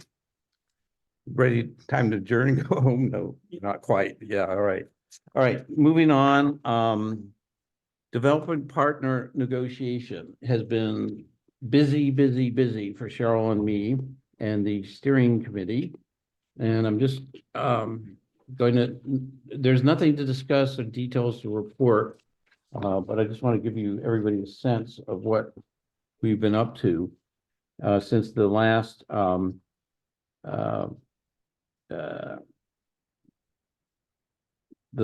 board meeting, basically. Here we've had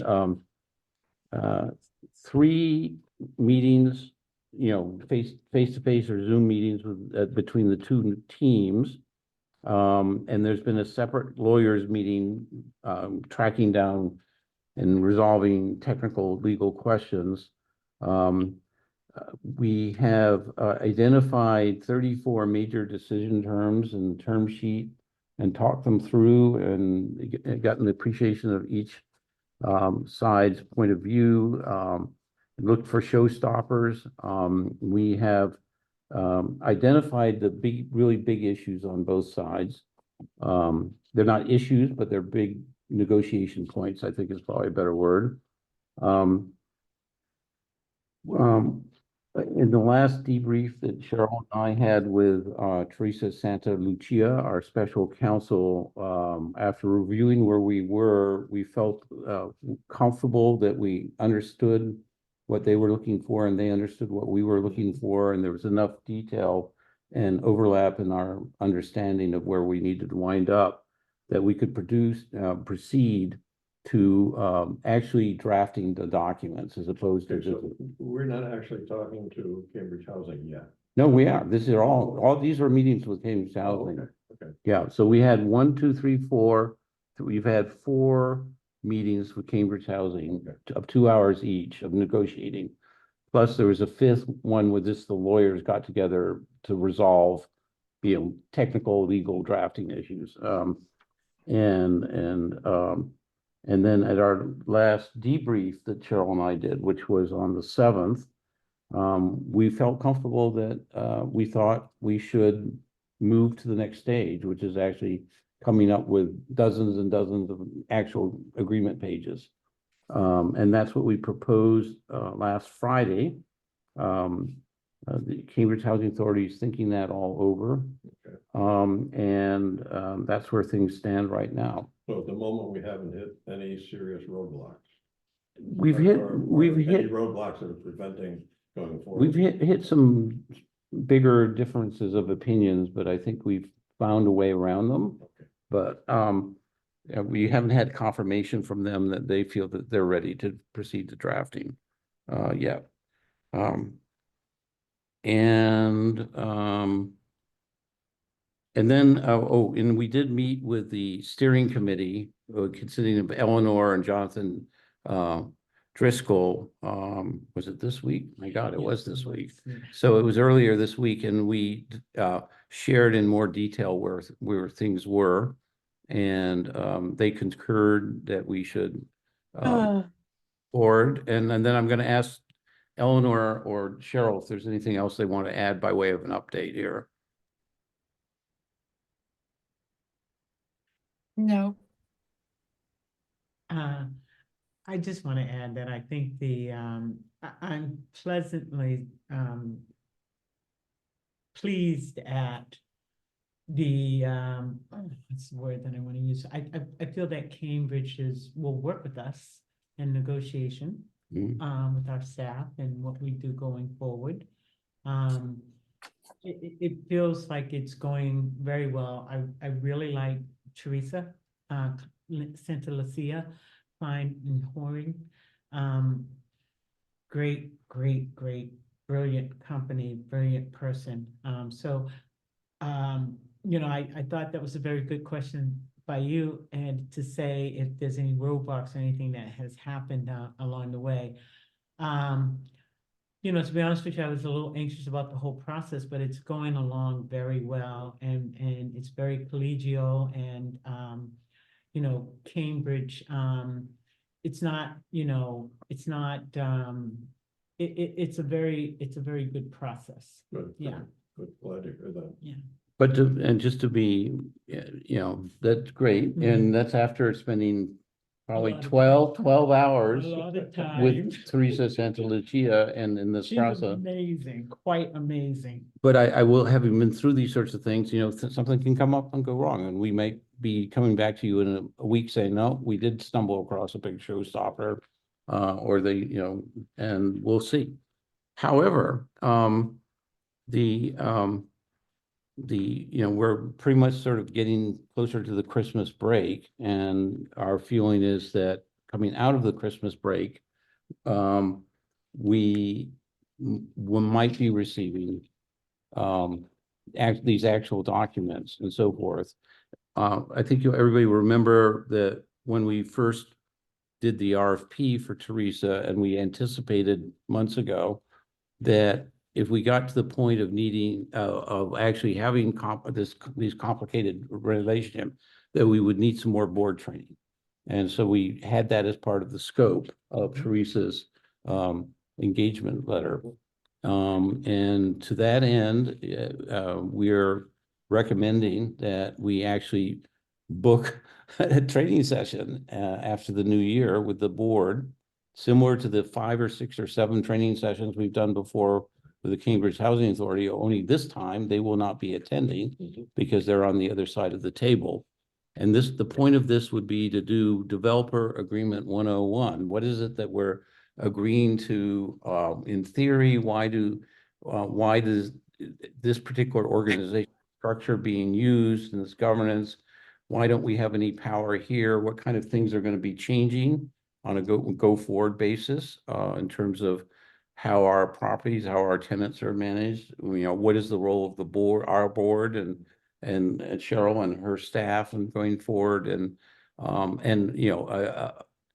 just a sort of a training session before we have another session where we actually talk about the specific points that have been negotiated here. So that is being proposed from 11 to 1 on the 4th, Thursday, the 4th of January. And I'm very much hoping that everybody can block out that time in their calendars. Because we are also discovering about Teresa, besides being, the right fit for us, the way Cheryl described, she's a very, very busy person here, and I want to get her locked in on her schedule there. If we can all make that time. Eleanor, are you good with that time frame? Sorry, when is it again? Day of The week? 4th, Thursday, the 4th, from 11 to 1 in the midday. Wow. Would be a Zoom. Sorry, Yeah, it would be a Zoom, yeah. probably, my calendar is taking a while to open, so I don't know at the moment. Okay. All right, well, you can maybe get back to me tomorrow, or maybe it'll come to life during the end of the meeting here, so. Okay. And we have no questions on the CHA monthly report. The PRI budget, we keep getting close to doing it, and then there's another fire drill to get ready for the planning board meeting and so forth. So again, we're hoping to, there are no known or urgent issues there. There is one issue that's come up where we're behind because Cambridge is behind, and several other things got kind of snafu'd in actually invoicing the town for our reimbursements under the $1.386 million CPA grant. So Cheryl and I had a special meeting with the town people, Katie King, Dave Davidson, staff, and we worked out a catch-up plan. Some of the problems came out from our side, some came from Cambridge's side, some came from the town side, and we managed to all, collaborate together to get this far behind, not on purpose. And so we're hoping that will get all sorted out before the end of the year, so we can book the adjusting entries in our closing out the year financially here. Okay, onward. Paving project. So the paving project at Seabass Way and Captain Robert Cook Drive, and I have to push HLC a little harder on the Chambers paving project. These projects should be kicking off about now, and I will reach out to Katie from Allen and Major to get those bids up and running for the Seabeds Way, Captain Robert Cook Drive paving project. I'm waiting for guidance from HLC on the Linden Chambers paving project because it was initially scheduled for Linden, and I thought, you know, that their driveways look pretty good. It's the Chambers driveways and roadways that need a lot of attention. Yes. And so I've had Katie and a gentleman from HLC come out to walk the site. Now I need to appeal to Cynthia Barney to have those monies reallocated from Linden to Chambers only. And then again, the Seabeds Way and Captain Robert Cook Drive. We've already contracted with Allen and Major, and this time is where she's gonna be able to put those documents out to bid. So that project will be obligated and started before the spring, I'm hoping. Unit 42, whew, it's all hands on deck with Unit 42. The contractor needed to build out a little wall where the washer and dryer hookup is, and so he's done that, but it seems that the town now wants some kind of drawing. He went to pull a permit for that area, and the town wants a drawing. They're suggesting that he can do a drawing of the design on a graph paper and submit that in, and he should be able to pull a permit. They want that permit pulled for that, so they can inspect the work, and then he will drywall that area, and that area will be completed. The plumber from the building department has already signed off, or the plumbing department, or the plumber. The plumbing has been signed off by the town, and the electrical has been signed off. We've ordered the kitchen cabinets and appliances. Our guys are in there now changing fixtures in the bathrooms. Doors are being hung. So we're almost finished. There's just little nitpicky kinds of work. I was so hoping that they could be finished before Christmas and we can get that family in there.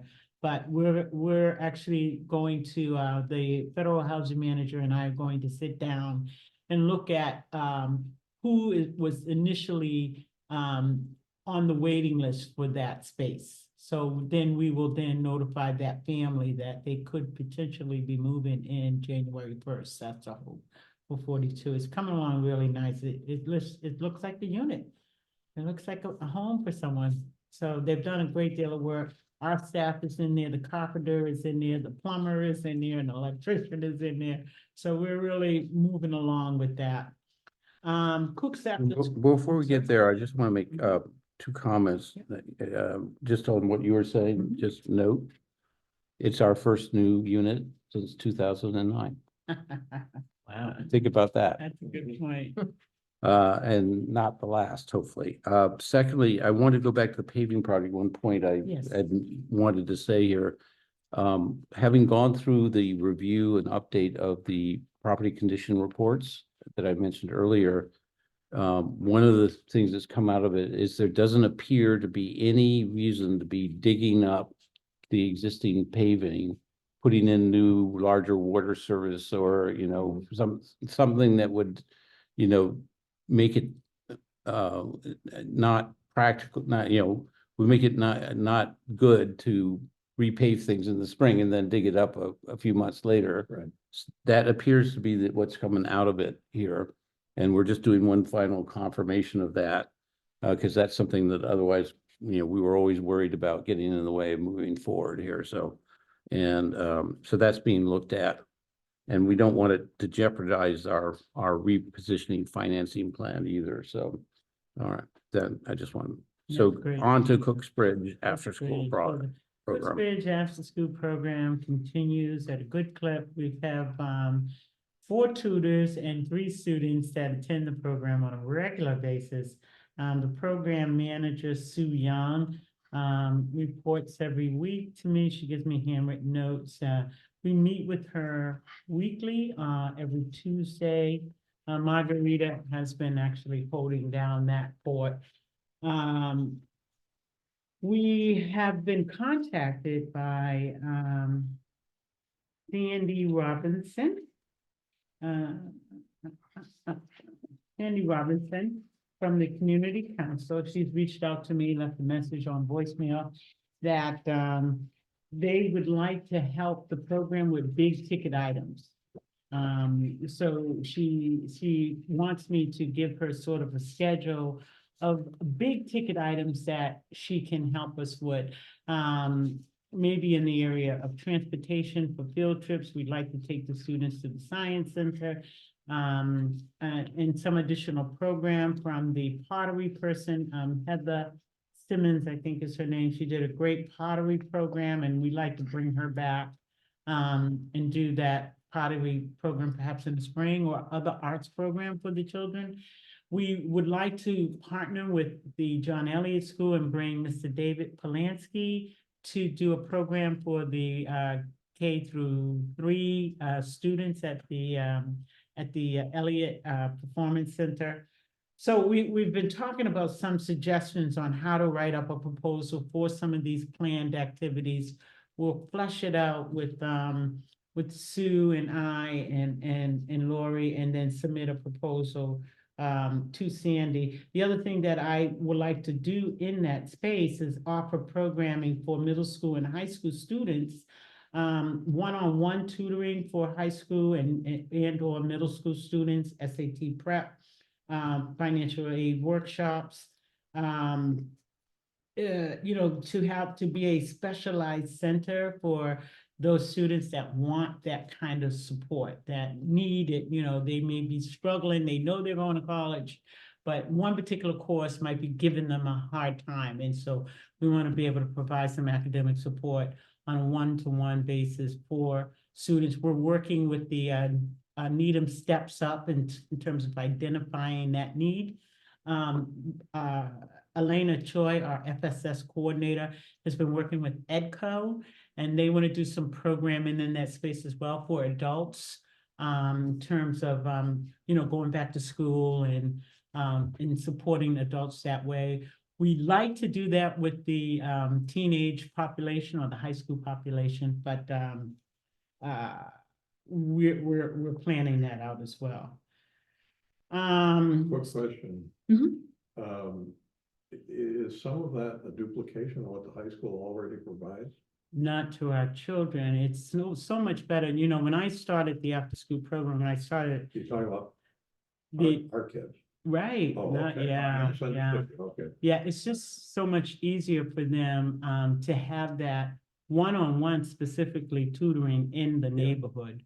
And also, if there's an SAT prep program that they can attend, that community council would support that financial obligation there. Mm. But the one-on-one tutoring is very important. We have a former resident, her name is Amy, used to be Driscoll. Oh, I can't think of her last name now, but she's an attorney now, and she's actually gonna bring her in to speak to students about her experience living in state public housing and, and the importance of education. Has any consideration, I'm sorry, Penny. Go ahead. No, go ahead. Has any consideration been given to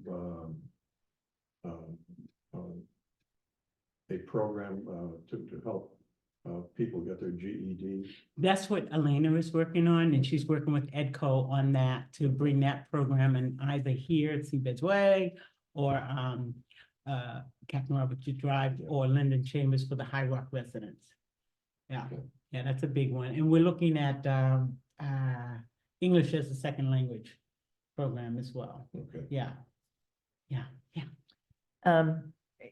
I know this one resident that I took her to 2 of the GED exams and then she failed the 3rd one. So she needs Oh, that's good. all she needs is the 3rd one. So if you could refer her to Elena. I'll tell Elena who it is. Yeah, yeah, And and she Elena can get can in reach touch out to her, yes.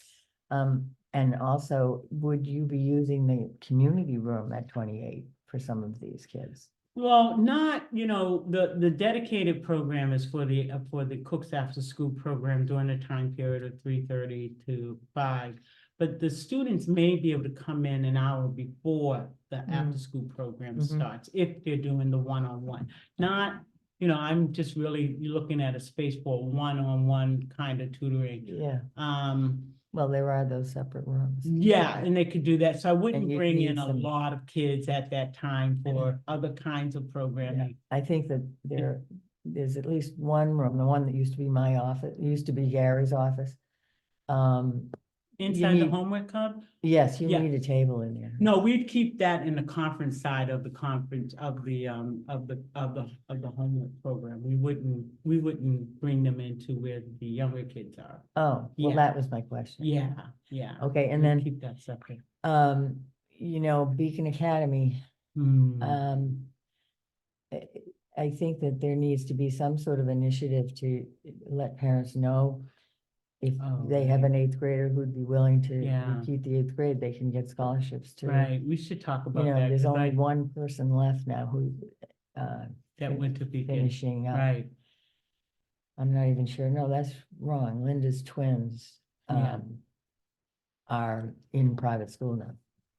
yeah, So, but that, they went to Beacon and now Right. there's no one from here. right, running that and keeping And I that keep going. getting notices, Right, yeah. send us another one. They love these Yeah, Needham kids. absolutely. We want to do that.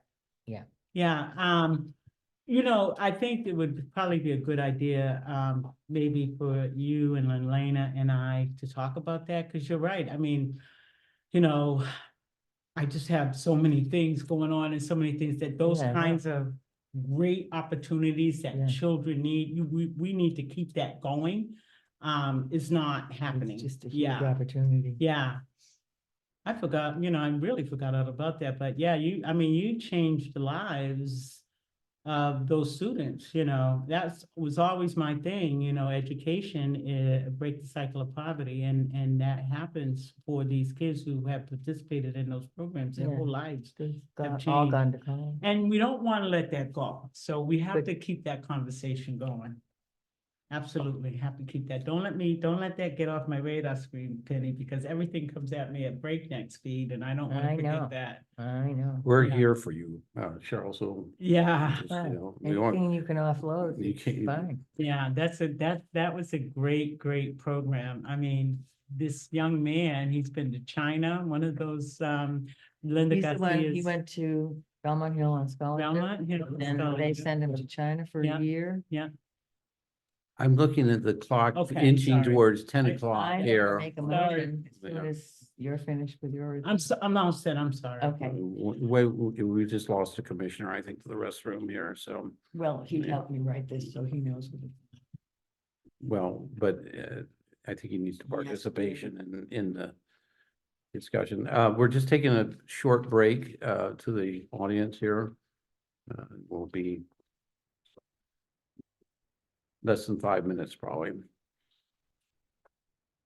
Yeah, I really, Yeah, Do we no, have an audience? Jessica's son Yeah, we do have is 4 people, is at in Salva attendees still Regina. there. in Newport. I should, really, Yeah, her son, Kristen.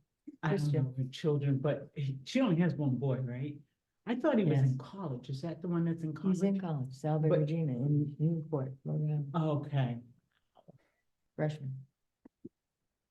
Ooh. Yeah, we have to keep that going. Elena and I are now, she's just doing a phenomenal job. If you get a chance, we've put up the resources that are available to families on our website from the FSS. And so now we're sort of bridging into supports for the students. It's always been getting Yeah. the participants, signing them up, what kind of help that they need. But Mhm. now she's involved with EDCO, and they have a great deal of programming, and we want to bring those resources in, but I just remember those earlier days when, you know, these students had these great opportunities to attend the private schools. And we don't want to let that go. We can, if they're looking for students, yeah, we want to talk to parents and move that forward. Yeah. Great opportunity. My youngest son went to St. Sebastian, so, you know, and he got into Emerson College early action. I always There you like to brag go. about that. Okay, so I'd like to just. So we're starting, to make the a- audience, we're starting up again. So yeah, go ahead, Penny. Okay, after taking the open meeting law training this morning or yesterday. No, it was this morning with Jonathan Driscoll, I It's asked. today. Yeah, if having been a services coordinator for 10 years and successfully developing an after-school program, now being a commissioner, would it be proper for me to be able to give advice and direction to the program manager, or I would call her the director? He agreed that it would probably be very helpful to a very busy executive director, and he agreed that because of special circumstances, it made sense for me to be able to contribute my expertise and experience to the continued success of the program. In another segment of the training, he described that a subcommittee of one and a quorum could be formed without breaking the open meeting law, would not have to post meeting notices, and would not have to present minutes to the general public.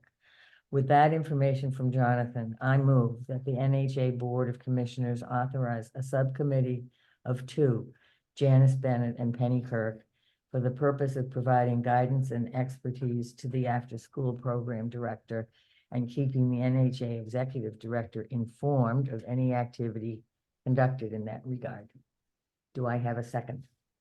I second.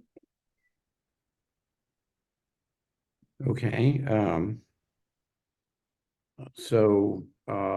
well, let's have some discussion here. I guess normally our procedure is to submit motions, you know, earlier, so they could be put on the agenda, but maybe you should amplify why you're making this suggestion, this motion, I mean, sorry.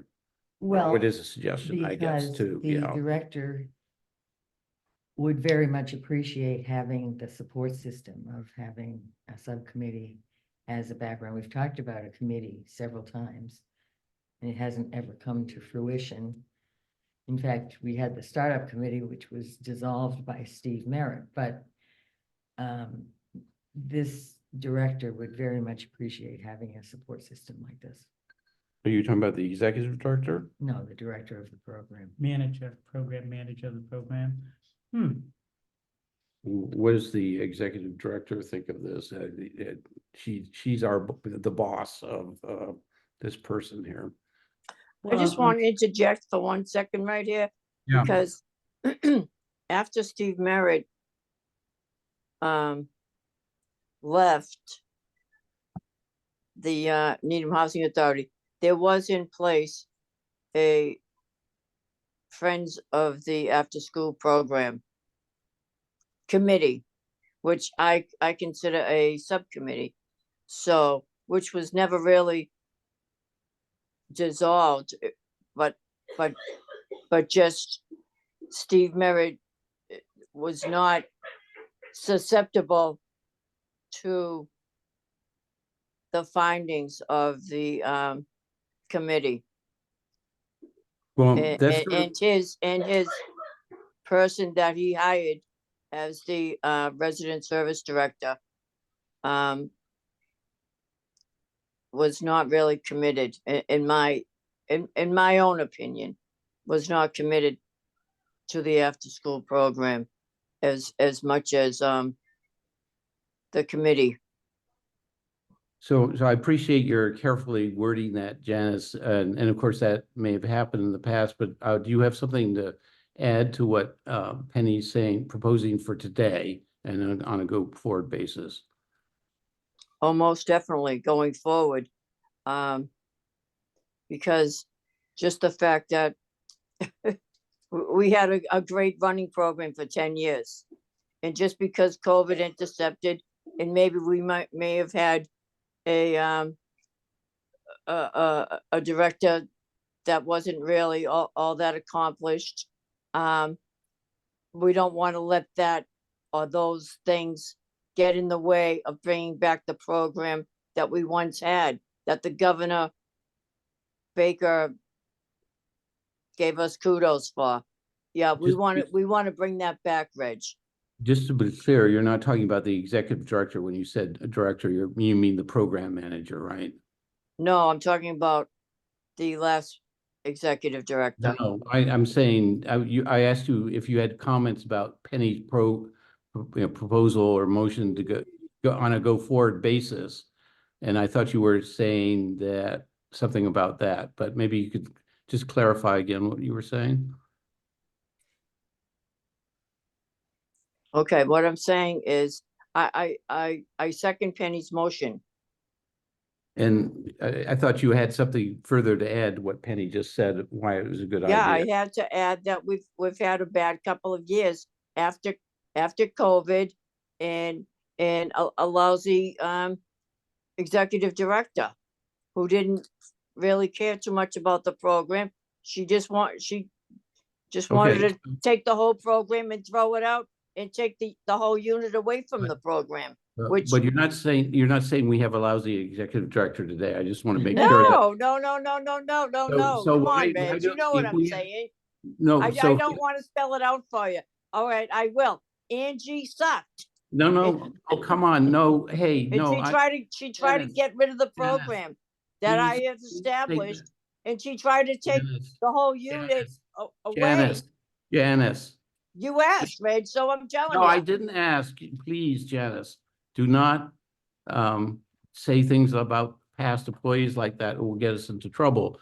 I'm not trying to give you trouble. I'm just saying, do you have, you support, I was thinking you were saying you support Penny's motion today. But we have a great executive director today. I just want to be clear about that. I believe we have a great executive director today. We all do. Okay, yeah. Oh, And- finally, thank you, Reg, for saying that. I've been saying that for a couple of years now. Where you been? Yes, Cheryl is great. And So- I've always thought, I've known Cheryl a long time and I've always thought she's great. I've known her since the day I walked in as a baby commissioner, and Cheryl was my mentor back then. So I have not as long a relationship with Cheryl as some of the other people here do, but I do know how wonderful she is. Cheryl, is this something you think is a good idea? Well, it's kind of odd that a commissioner would would manage and direct a staff person. I think I just have I'm not making that connection. It sets a precedent that is unethical, so to speak. I mean, if you can open the door That's not- to manage And there's that, one at a time here. Yeah. that staff person, then perhaps you could fire a staff person. I just feel that, this is my role, my job to manage the staff. And I believe I have good vision in terms of how I like that to be rolled out. I think it's a great idea of having a subcommittee to present ideas, but to actually direct a Needham Housing Authority staff person, I got a real problem with that. I can't imagine that Jonathan said that that was okay to do that. Managing is not a word in this I'm sorry? proposal. Managing is not used in this proposal. So you can correct me. Yeah, I am Provide correcting. what? That's what I Guidance heard. and managing. expertise. Guidance Suggestions and and expertise. guidance. Okay, because I just heard Okay. managing, No. I'm sorry. How is that And it different wouldn't put than? me in any position to be in charge of her hiring or firing or whatever, either one of us. We would be providing her a support system that she very desperately needs. She's not getting it from the With person 3 who's now children. providing. Huh, that's interesting. So, And Jonathan did say, I understand you have 2 hats, but you don't have to have the board commissioner hat on when you are applying the Guiding. very things you Not- know how to do. Guiding, but I heard directing. Did I not hear directing? Providing guidance and expertise to Yes. the after-school program director and keeping the NHA executive director, you, informed of any activity conducted in that regard. And he did say that you should know everything that is, we're done. Well, I have to be honest with you, in full transparency, this concerns me greatly. You know, both that you and Sue are friends. It is difficult for her to receive direction from me. You know, I don't know if it's because I'm a Black woman or what it is, but I really do have a tough time directing her and asking her to move in a direction that I would like her to move in.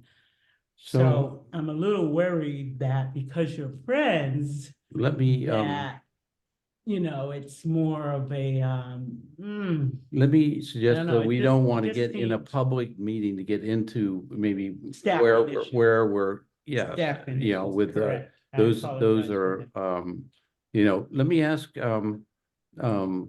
Ed, do you have anything you want to I add? have some information to contribute. I really would prefer not to do it in a public meeting. Okay, great. Thank you. I appreciate that because, you know, Sorry, I I didn't think hear what Ed said. Could you just say that? he again? said, I have been, been told that I would prefer not to bring up in a public meeting. Mm, thank you, because I appreciate, yeah, the situation we're in here. We're being recorded. I just want to remind everybody. Janice, I just want to remind you of that, because I know sometimes it's hard and sometimes, you know, All right, it's overnight. Let me ask, I was going to ask Eleanor for a comment though. Just Yeah. comment. Under the guise of discussing personalities, we have an allowance for a special meeting to do that.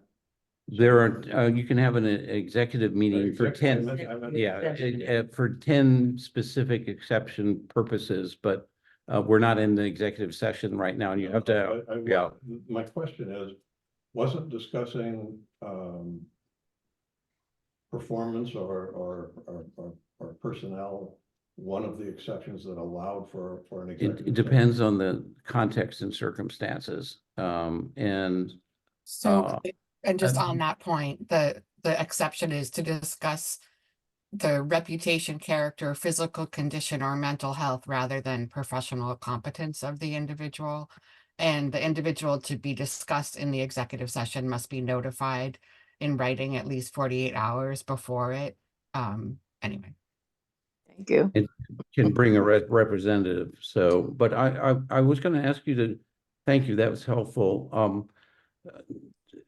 I want to listen to everything right now before I give my opinion. Eleanor, do you have thoughts or comments on the situation here?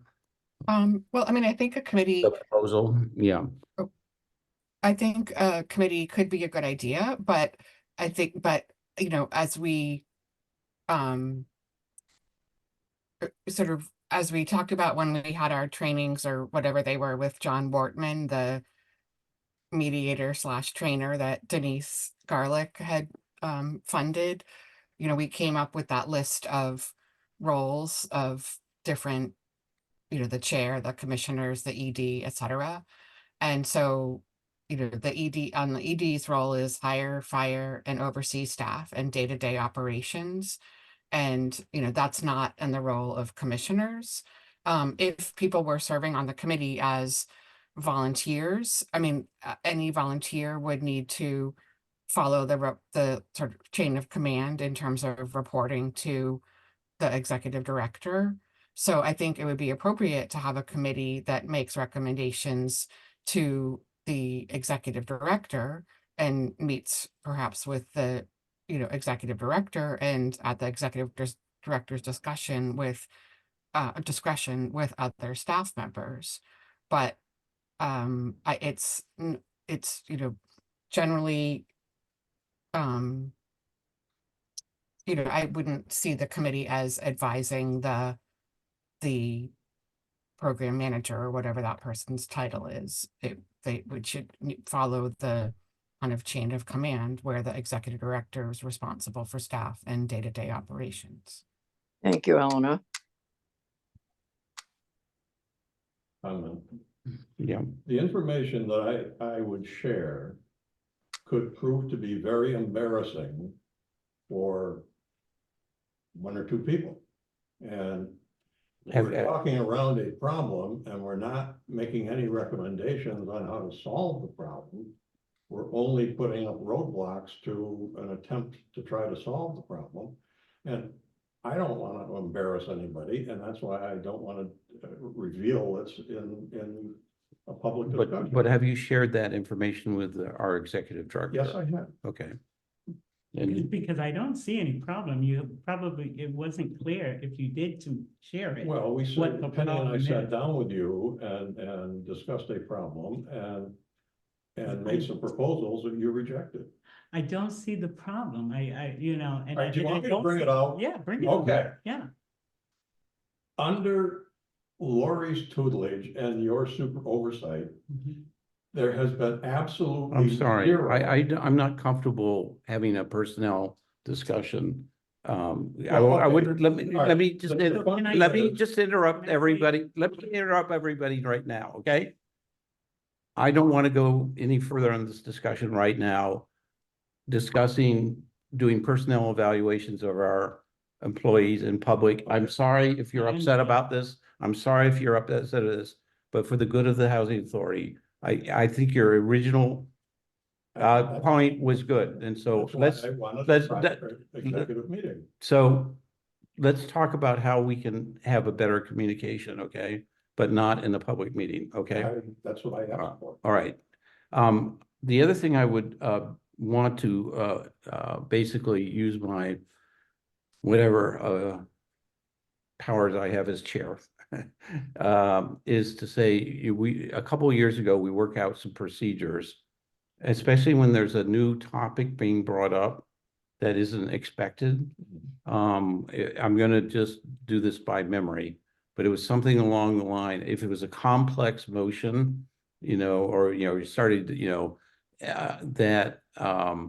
that we wouldn't, we would develop it offline in advance, and we would put it on the agenda, in the board packet in advance, and in anything else. We also talked about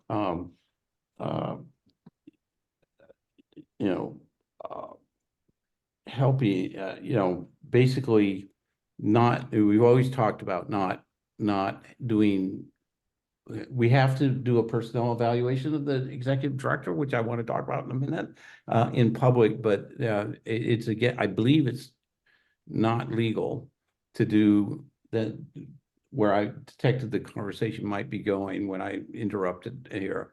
I would wonder if it's possible, is the after-school program run through the holiday period or not? The tutors are off for the break, Okay. for the holiday break until January. Right. So they come back. We hadn't discussed if there might be some other kind of program that could be taken, that could happen there during the Well, Christmas let me holiday. But the after-school program itself Mhm. could be closed until Yeah. kids come So back. we have school vacation break, so it just occurred to me that, Yeah. I mean, I think a better approach for us is to basically see, I personally am very uncomfortable if Cheryl's uncomfortable with whatever is being proposed, and maybe it's because she doesn't understand it. Maybe it's because you don't understand her, concerns. Mhm.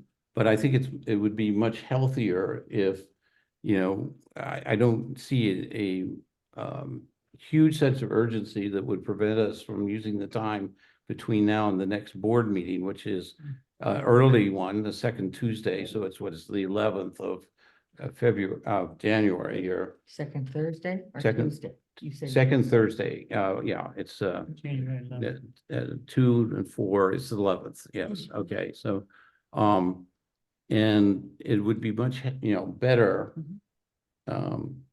to have something everybody agrees with by way of a proposal. And so I would invite whether it needs a motion or not, but, something that, everybody has, agrees. And if, is there some way we can achieve that, between now and a week before the next meeting, so it could be on the Have an agenda? executive meeting? Yeah, sounds good. So I'm not sure we can have it is a purpose. I looked it back to Eleanor, who apparently has pulled it up online.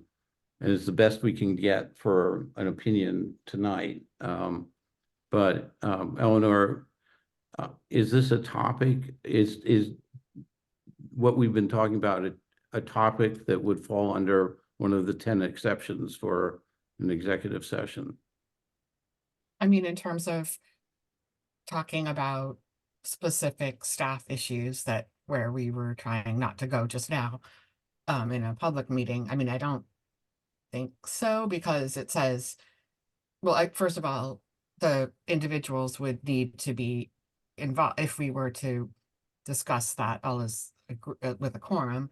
The individuals would need to be notified, ahead of time that they would be discussed in that meeting, and the meeting would have to be to discuss the reputation, character.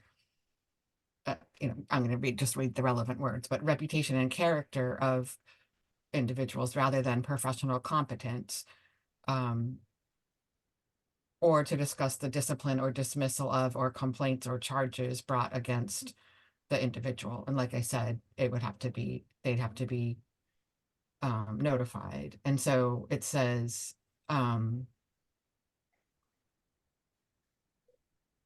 let's see. The individual has the right to be present, though they could choose not to attend. And they can also choose to have the discussion in an open meeting.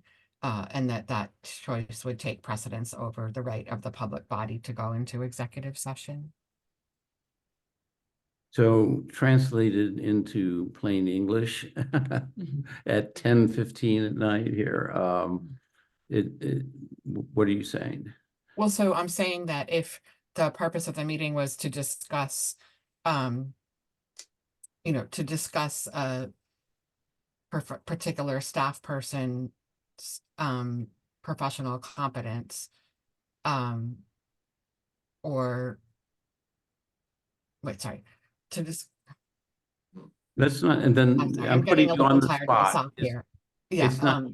but anyway, so that's Yeah. that's the only reason, only of the 10 or so right, reasons well, that you can go into executive session that might apply here. So it says, so the first purpose on the list for reasons why we can hold an executive session is to discuss the reputation, character, or physical condition or mental health of a staff person, rather than their professional competence. You can't talk about that in an executive session. Or to discuss the discipline or dismissal of or complaints or charges brought against a staff person.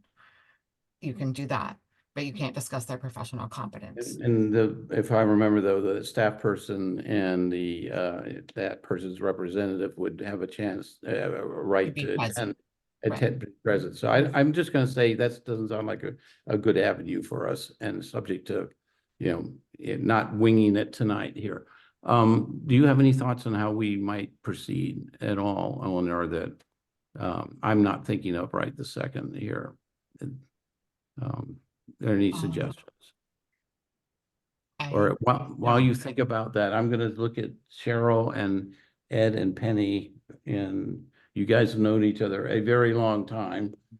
Do you think you guys can take this offline and work it out and come back to us with a solution of some kind that you all buy into? Well, the three of us certainly can meet. Yeah. But we haven't resolved it in the past. We can take another shot at trying to resolve. Well, ultimately, Cheryl has the final say on personnel matters that work for her. We do not as a board, right? Does everybody agree with that? Yes. Yep. Okay, So why don't we leave it there? This, if you would take another attempt at trying to, and maybe things, we all know Cheryl's been just incredibly busy and not had enough time. Yep. To, and we're hoping there will be a lull in the action over the holiday period before it starts up again in January here. That's the best I can think of at this time of night. I certainly Yeah. support that. Because I think that, I don't think there's any, I don't hear any other obvious way to go forward here. We can't set up a subcommittee um of three people, because then every time you get together, it's Right. gonna have to be a No, posted just meeting. two Yeah. people. No, I know, but Jonathan so that's Poe. why I'm saying three people can't get to the out. So it's really got to be the two of you and Cheryl to work something out that you all can live with here. Yeah. Seems to Wait a me. minute, what happened to the vote? What do you mean only 3 people? What We're am not I? voting, we're not voting on the committee, motion tonight, because it's a complex motion that hasn't been presented to the, in the board packet, a week ahead of time or whatever that rules of a gate thing, procedure that we worked out here. So And it what do you can't be- mean only Cheryl and Ed and Penny can figure it out? What about me? What about Eleanor? I mean, Because for us all to meet, three people to meet, we have to post a meeting 48 hours ahead of time with the town clerk. Or, I mean, I guess maybe what Janice is getting at though is, I mean, one thing is since Janice, the proposal was for Penny and Janice to be the committee members, that perhaps it would be appropriate for Janice and Penny to have the discussion with Cheryl. thank you, Fine. Eleanor. That's what I Okay, was getting at. Whatever Ed wants to say means another meeting. yeah, well, I'm, my proposal is work it out and come back with it. And I would like not to get into the minutia here, and I want to, if there is going to be a motion, I'd like to have it, the week beforehand, like we do. And I'd love to have it be something everybody agrees with, and it's not, we're not here at 10:30 at night, talking about it. And fully baked and thought through, and not a personnel evaluation of employees, and I'd like to see it adhere to the ground rules and responsibilities that we worked out with the John Wortman thing. I think we were all pretty happy on how that turned out.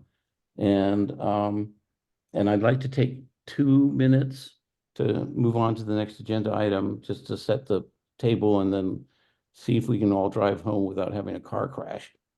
How's that sound to everybody? That's great. All right, all right. Aye. Okay, so let me see. So the good news is all of us have done these personnel evaluations, salary reviews, and goal evaluations before, and I was going to be a little bit more elaborate just for the public. What we do is, is all the commissioners and the executive director, and we'll send this out. I'm sending out a packet with this stuff. We have a personnel evaluation form for executive directors we've used for 6 or 7 or 8 years in a row that seems to work pretty well in terms of being easy to fill out, but thorough and good way of documenting things. Cheryl included the goals in the that we worked out at the beginning in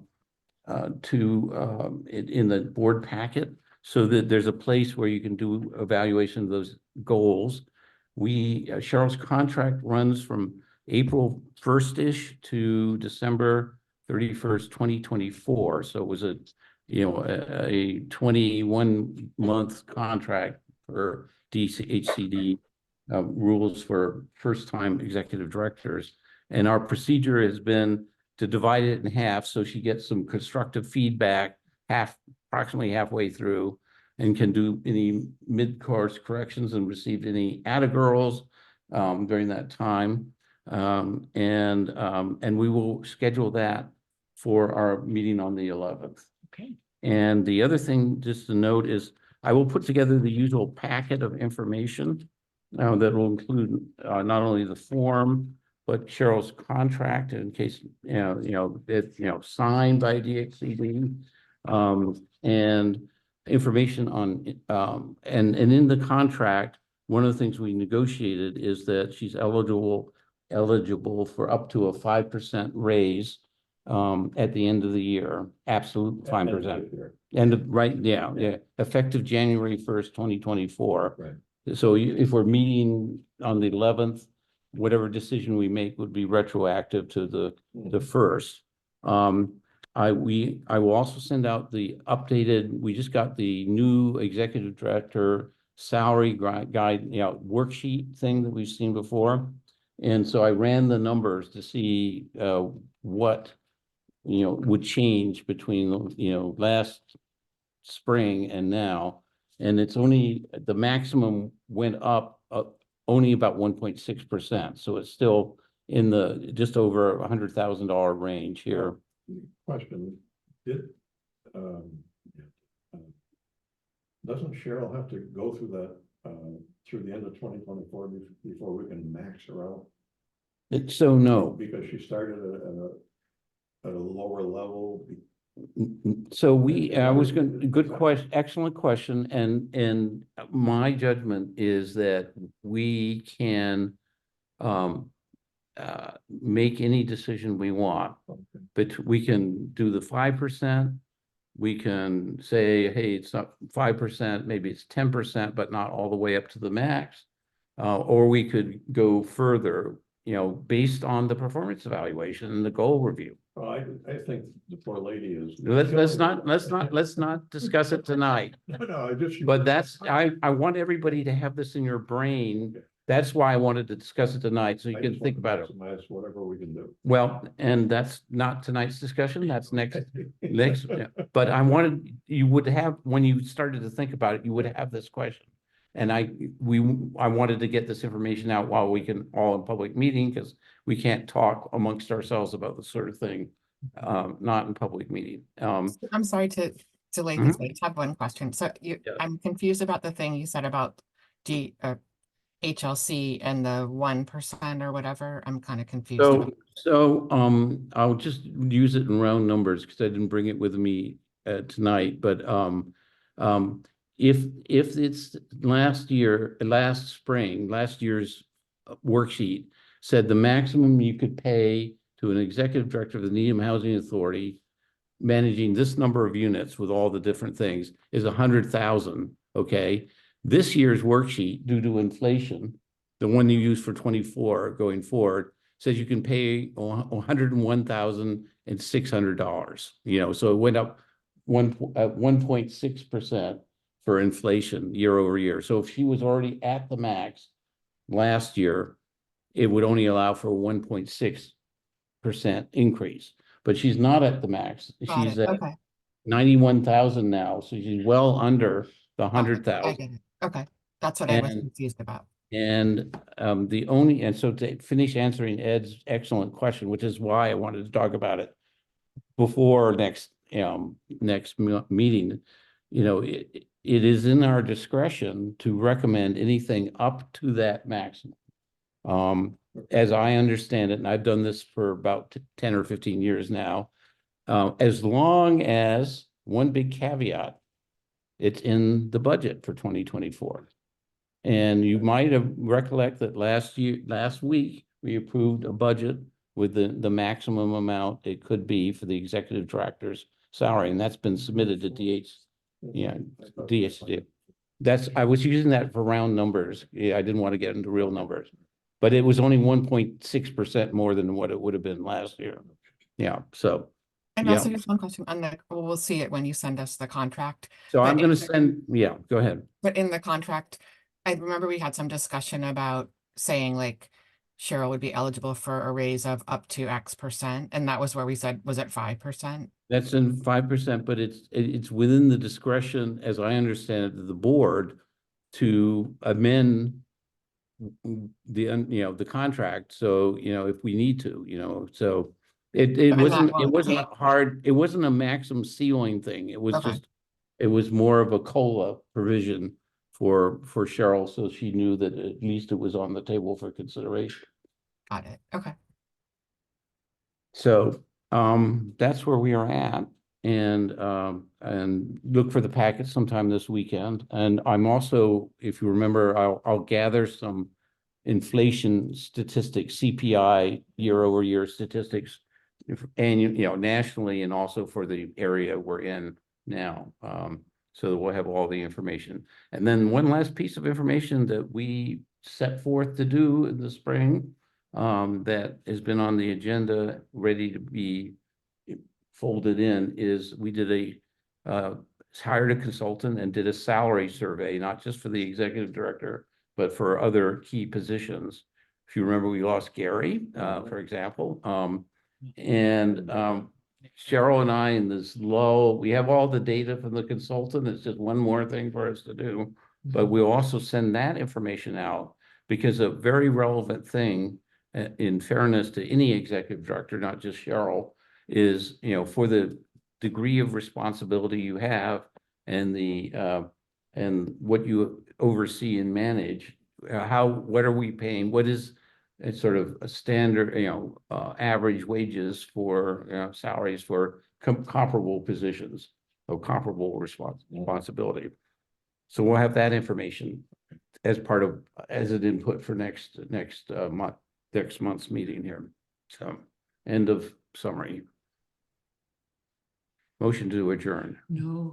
Second. Did you have one more thing? Sorry, because. Oh, we got, These votes on the Oh, yeah, utility sorry. allowances are in effect for Oh, yeah. January 2024. thank you, And, Madam Executive Director. We're going through the motions now of interim recertifications, and we need to be able to apply the utility Right. allowances for 2020. So agenda 4 and So if 5. we could vote those real quick, that will. Do you have anything you want to, any issues?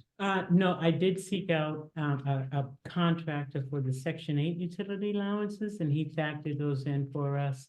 And then Norwood Housing Authority did our public housing utility allowances. So we have to have those in place. We have to have them in place by January 1st Hmm. for the new rents to kick in. And they have been completely vetted by, I have a great deal of confidence in the utility allowance. Norwood did ours last year. And I've had our consultant, Cynthia Howe, review them to make sure that they are absolutely correct.